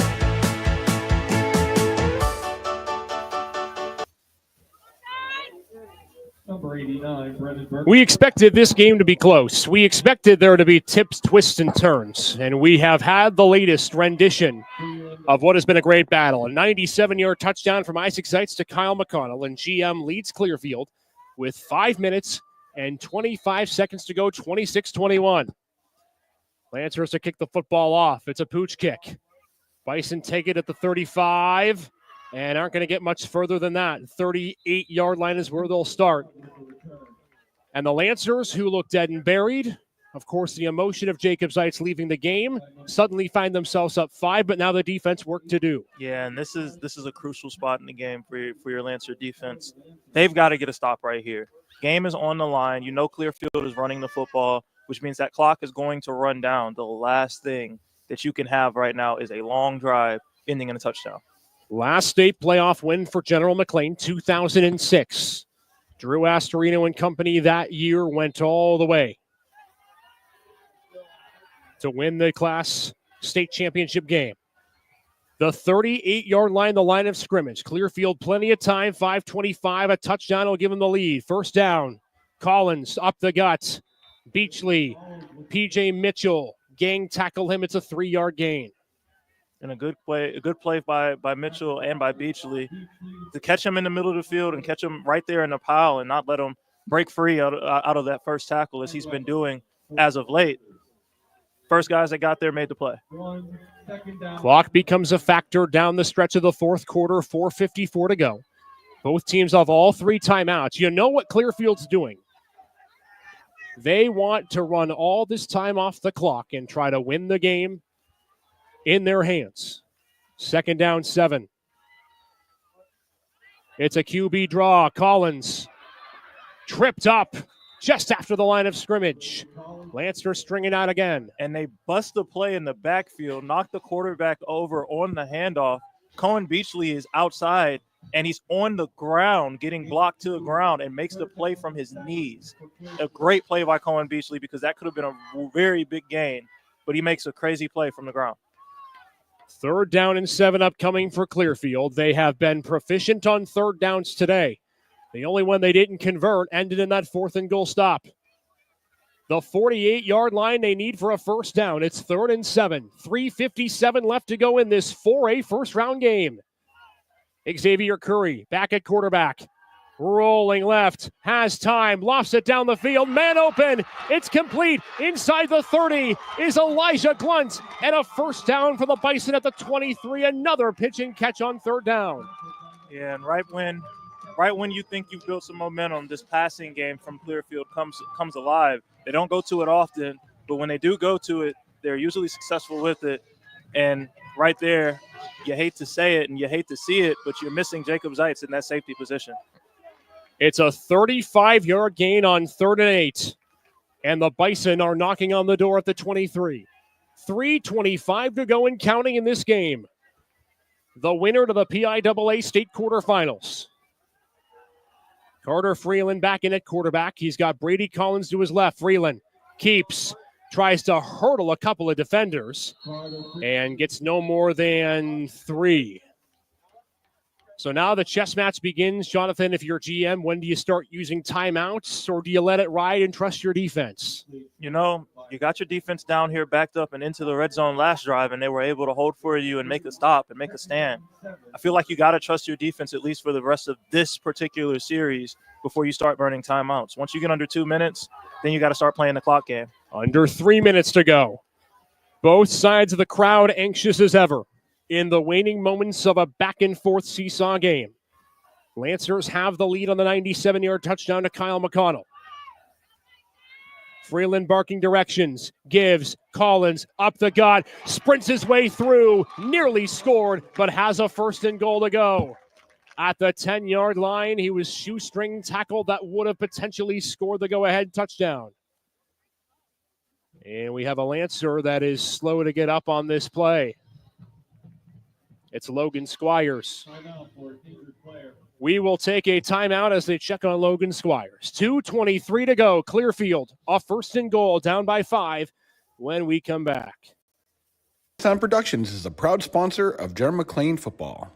25 years of service, Millennium Sound Productions is located at 12110 Edinburgh Road with 10 DJs on staff, photo booths, videography, and production services. Millennium Sound Productions is the largest entertainment company in Northwest PA that provides service for weddings, private parties, fundraisers, and school dances, along with videography services for weddings, school productions, and sporting events. Check out Millennium Sound Productions online at www.msdjs.com.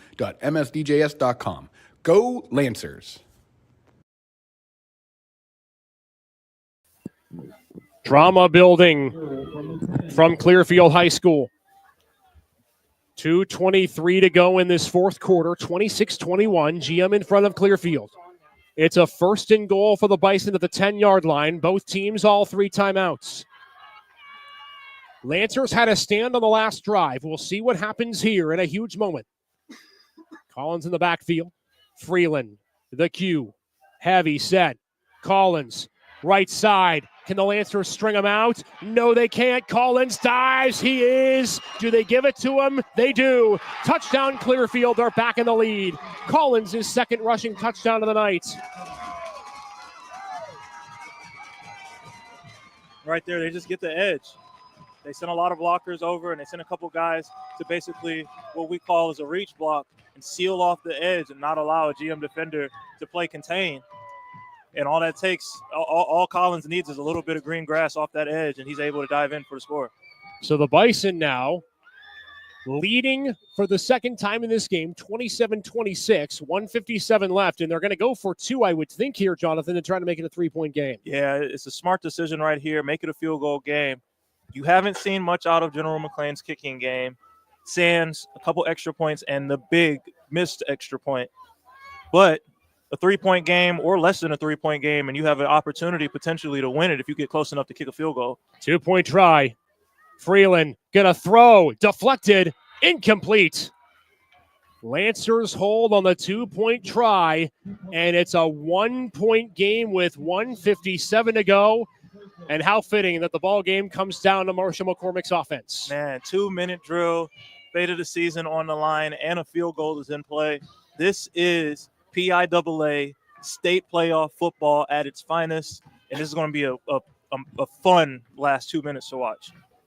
It has been an unbelievable game, one that has featured twists and turns. 2.5 hours the time of the game. GM started up 20-7. Since then, Clearfield has come back, took a 21-20 lead. GM then with a 97-yard touchdown to Kyle McConnell. Took the lead back, missed the two, and a touchdown run from Brady Collins is where we stand now. So, Jonathan, as we get ready for the kick, you don't have Jacob Zeitz. Your biggest weapon gone. What's the game plan for Marshall McCormick with a $1:57 and 3 timeouts? Put the ball in Isaac Zeitz's hands and let him make the decisions and let him do what he does. Isaac Zeitz has shown he's thrown 36 touchdown passes. Only 16 of those are going to Jacob, which means there are other guys on this roster that have made plays for this football team. There are other guys that can go up and catch the football like we saw on the long touchdown pass earlier. You have weapons outside of Jacob Zeitz. You've used them all year. You're going to need them to come through, and you're going to need someone to make a big play right here. But it starts with Isaac. Again, want to thank the GM Foundation, GM Athletics, Athletic Director Jimmy Sobolewski for assisting us with allowing us to broadcast the game tonight. GM's going to pick this kick up, and they do at the 25, and a nice return out to the 33 and the 34 for the Lancers. Teague Berger was the one who returned it to the 35, and so Isaac Zeitz, the senior quarterback, with a $1:51 and 3 timeouts, needs a field goal to win, a touchdown to potentially cement the win. You wouldn't want it any other way than this. You couldn't script it any better than this. The ball in the hands of your senior quarterback, the guy that's brought you here, some of our picks amongst the podcast as D10 Player of the Year. The ball is in his hands, and it's on him to lead a drive on a 2-minute drill. He's got 3 touchdown passes today, 37 on the year. Going to drop back again on first down. Launch one down the field into coverage, and that ball is caught. Jarrett Corwin reels it in at the 37, and the Lancers are in business on a first down pitch and catch. There is a Clearfield player down at the 33. You hate to see an injury because you know GM was getting on the football to run another play really fast, but the injury timeout. 1:44 to go, and now Jonathan at the 39-yard line. If you're GM, you've got time.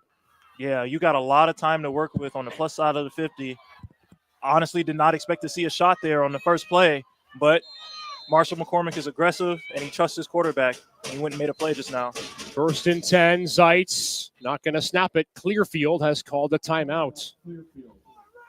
With 1 minute and 39 seconds on the clock, it's the first timeout for the Bison. And now, GM, you reset. You've got time, 3 timeouts. You want to get in the field goal range. Realistically, though, get in the end zone. What's the plan here if you're Marshall McCormick? Honestly, you don't want to score too quickly. You obviously got to get as close as you possibly can and keep a field goal in play. But for me, a chunk play on first down like that, and you've got all of your timeouts, it opens up the opportunity for you to still be able to run the football. You've been running the football well to this point in the game. It's not going to hurt you, and you're good at getting to the ball and getting plays off quickly.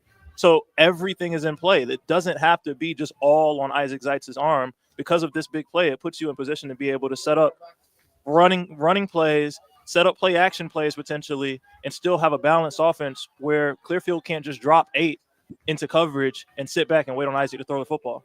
If the Lancers are able to win this game, they would play next weekend. Time site to be determined against the WPIAL champ. It has been a storybook game tonight. One more chapter left to be written. 1 minute, 39 seconds to go. A first down for the Lancers. They pitch. Berger has a lane. Cuts at the 35. And on first down, Berger able to pick up 6. Time bleeding, under a minute and a half to go in this game. And there goes one of those runs that I was talking about. I would have loved to see Berger stay outside and get out of bounds, but they're on the ball quickly again. Second down and 4 coming. They throw. Zeitz completes. McConnell churning the legs inside the 20. That combination lethal in the last 2 drives, and GM's in the red zone with a minute 13 to go. Lancers will use a timeout with 73 seconds to go, 20 yards from the end zone. And that's that same slant pattern, RPO look that they've been running to Jacob Zeitz all day. McConnell steps in and fills the role. And talk about keeping your legs driving. Drives for an extra 4 or 5 yards when you thought he was dead to rights. And they get the first down, and now they are in business. Ball in the red zone, but this is where they have somewhat struggled tonight. So they have to play clean inside the red zone and finish this drive off. Minute 13 seconds left to go in this game. Both teams with 2 timeouts. Lancers at the 20-yard line, trying for a comeback win here at Clearfield tonight. 2 teams, Jonathan, that we all can agree are both deserving of being here, and clearly one of the biggest matchups of the night based on our viewership right now. Everyone tuned in, eyes peeled for this ending. You can't write it any better than this, man. This is high school football at its peak. If you're tuned in right now, you are watching an instant classic. If we were playing NCAA football, it would be an ESPN instant classic on your leaderboard. From the 20-yard line, 1:13 to go, GM down by 1. They give Berger first down up the middle, 5-yard gain. Teague Berger slowly but surely with the clock at 1:04 and running.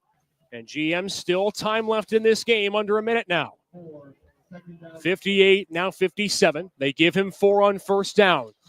It's 2nd and 6 from the 16. What theater here from Clearfield. Cohen Beachley in the backfield. They snap it on 2nd down. Zeitz gonna keep it. Gets wrapped down from behind.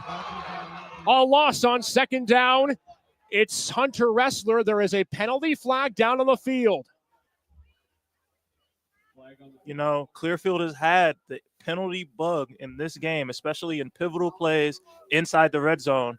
Despite of that penalty, it looks like it might be on them. It is a face mask against the Bison. Another critical penalty against Clearfield with 42.1 to go.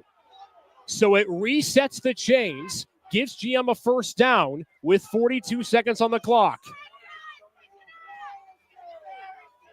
A huge penalty call down the stretch. And it's just a case of what happened, a little bit of what happened in the first half. Clearfield gets into the field. Clearfield allows GM to drive into the red zone and gives up a big penalty to keep a drive going. GM calls a timeout with 42.1 to go. Well, they're still determining whether or not it's a first down or not. I would think it's an automatic first down because of the penalty, but if it's an incidental face mask, then it's 5 yards. Right now it's listed as 2nd and 1 for GM, but nonetheless, it puts the ball at the 11-yard line, and you have time to potentially run the ball again with 1 timeout. Yeah, I think you're right. I think they went incidental, which is why Coach McCormick burned the timeout there, because the clock was going to run on the official's signal. With that being said, you still have the ball on the 11-yard line. You've got 42 seconds and a timeout to work with. You're in great position if you're Marshall McCormick's squad. You just have to play clean football. At this point, we talked about not wanting to leave Clearfield the ball. At this point, you're thinking you have to score. You have to score. Yeah. Under a minute left, you take your chances with Clearfield, who's been able to really only run the football all season. You take your chances with them getting the ball with 30 or 40 seconds left on the clock and telling them they have to go all the way down the field and score a touchdown. From the 11-yard line, 2nd and 1, 42 seconds to go. Beachley the back. Can GM punch it in? They go ground. Beachley makes a cut. 1st and goal at the 8. The clock will stop for a first down. And they got to get on the ball. 37.4 to go. Still time, but now you got to punch it in the end zone. 34, now 33. Clock continuing to run. 1st and goal. GM down 1. Beachley in the backfield. Zeitz looking, fires, end zone. Nobody home. He was looking for Kyle McConnell. Clearfield fans begging for a flag for intentional grounding. They're not going to get one. 23.5 on the clock. Yeah, Kyle McConnell was in the area and the ball made it back to the line of scrimmage. That's a smart decision by Isaac Zeitz. He doesn't like what he sees, pressure in his face. He just throws the ball away, and you live to fight another play, and you stop the clock. 23.5 to go. The Lancers have missed an extra point today. McCall Eichner, the senior, is the kicker. From this spot, it would be a 25-yard field goal attempt. There is that option 2 again. GM just down 1. Our hearts are beating fast inside the press box. We can only imagine what yours are back home. Glad you're with us to take in the end of this one. 2nd down and goal at the 8-yard line. GM down 1, 27-26. Keep in mind, GM still has a timeout to play with here. What does Marshall McCormick have in his bag of tricks? His senior leader, Isaac Zeitz, with Cohen Beachley on his right-hand side, and a timeout called by Miles Caljean and Clearfield. And you are watching a chess match in the works, folks. Timeout right there. He comes out, sees what GM's in, sees what GM particularly wants to get to, and now he's going to call a timeout and try to align his defense to what he just saw. Miles Karajan, Marshall McCormick, 2 young coaches that took over for legends at their respective programs. And GM a chance to potentially punch it in. Again, do want to mention, the field goal is in play. But with the kicking concerns this year, you'd rather punch it in than have to kick. You would most certainly rather get into the end zone than have to kick a field goal, but you're in range. Ball on the 7-yard line. You can still run the football here, fall forward for 2, 3, 4 yards, and now you're kicking what is essentially an extra point for the game. You don't want to leave it on the legs of your kicker that's missed an extra point today, but if you have to, it's very much in play. McCall Eichner's 2 of 3 on PATs. 23.5 seconds to go in a drama-filled 4th quarter. 2nd and goal of the 8 for GM. Zeitz snaps it in the shotgun. Back to throw. Corner end zone. Looking. Incomplete. Lancers want a flag. They're not going to get one. He was looking for P.J. Mitchell in the corner of the end zone. It's 3rd and goal with 19 seconds to go. Yeah, and if you're P.J. Mitchell right there and you want a flag, you have to make a play at the football. He kind of just threw his arms up trying to draw a call, but he didn't exactly attack the football, so it made it a lot harder for him to get that call. 19 seconds to go. Both teams a timeout. The run is still in play for GM, as is the field goal. McCall Eichner is getting some reps on the sideline. If you're going to run the football here, run the football to the wide side of the field and try to center the ball up for your kicker. Crowd noise loud on both sides. The biggest play of the game on 3rd down. Zeitz, whistle. Timeout. And GM takes a timeout. That's their last timeout. And now, if you're Marshall McCormick, this ball either has to get to the end zone or you have to have 2 plays on a potential 4th down. At this point, ball's got to be in the air. You can't run the football now. And it's not the ideal situation. McCormick doesn't look too pleased to have had to spend that The time play out. clock was running down. That was a big part of it. Clearfield fans, I think, wanted a delay of game. But They were going to get the snap off, though, but you saw Coach McCormick take off and get back into his old college football days and catch the referee at around the 7-yard line to get that timeout in just as the ball got snapped. This ball has to be in the air now. It has to be either a touchdown or an incomplete pass, and leave it up to your kicker. So, Jonathan, the plan here is what? What do you do? They've been trying to isolate flat routes. They've run a lot of rollout stuff, and they've been trying to run flat patterns and flat routes to the goal line. But you cannot throw this ball short of the goal line. You cannot risk being tackled outside of the end zone and having to get on the ball. 18 seconds on the clock. Clearfield fans to their feet. GM doesn't have a timeout. It's 3rd and goal from the 8-yard line. Trying to complete the comeback on the road in the state playoffs. Empty set for Isaac Zeitz. Motions over Cohen Beachley. Zeitz, corner, lob ball, incomplete. It's 4th and goal. And now what do you do if you're Marshall McCormick? He's going to bring McCall Eichner on for the game-winning field goal. This is a huge moment in this game. Like we said before, Clearfield not getting that 2-point conversion on their last possession left this opportunity open for GM to kick a field goal and win the game, not go to overtime, but win the game. It's on the leg of your kicker now. McCall Eichner, the senior, has missed an extra point tonight. This is about the same length. Expect the ice right here. It's a 25-yard field goal attempt for the senior. The game on his leg with a chance to send the Lancers to the state quarterfinals. And Clearfield calls timeout. Yeah, classic move to ice him. Classic move to ice him, but you wonder why they called a timeout right there. Play clock is running down. They didn't look like they were actually going to get the snap off in time, and they might have taken a delay of game penalty, so Clearfield really bailed out GM just now. Miles Karajan calling his last timeout. All up to McCall Eichner, a senior for this Lancer team. Seniors have been such a huge part of this team all year. It is on the left hash. Man, we've been saying all game this is a storybook ending. And this has been a game that you couldn't script any better. What better way to go out than on the legs of a kicker for a game-winning field goal in the state playoffs? The clock is at 14.9. Clearfield has no timeouts. It either goes or it doesn't.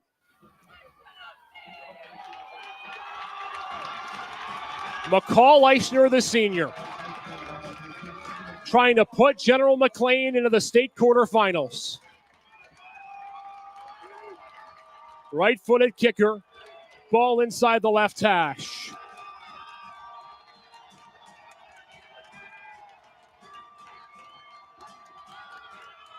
Snap good. It's a high snap. Eichner, it's blocked.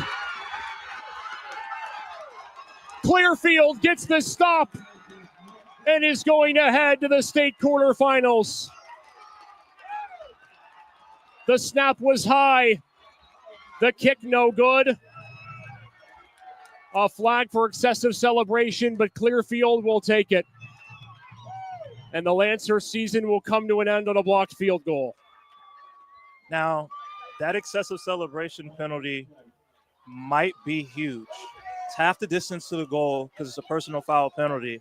That puts the ball at around the 3-yard line. If you're taking a knee there and the ball is on the 3-yard line, you have to snap it and get down very quickly. You cannot back up at all or you're in your own end zone. It was a high snap. Eichner got it down and kicked it, but just didn't have enough air. The offense does the job, and it came down to one kick. And just a sickening way, if you're a GM fan, for this season to end. 10.9 left. They'll mark off the penalty, but it's too little too late. Where are they marking it from? Looks like the penalties were offsetting. Man.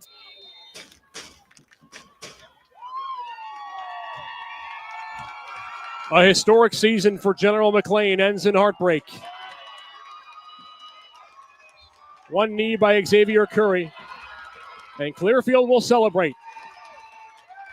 They hold on to beat GM 27-26 in a game that will be remembered for years to come.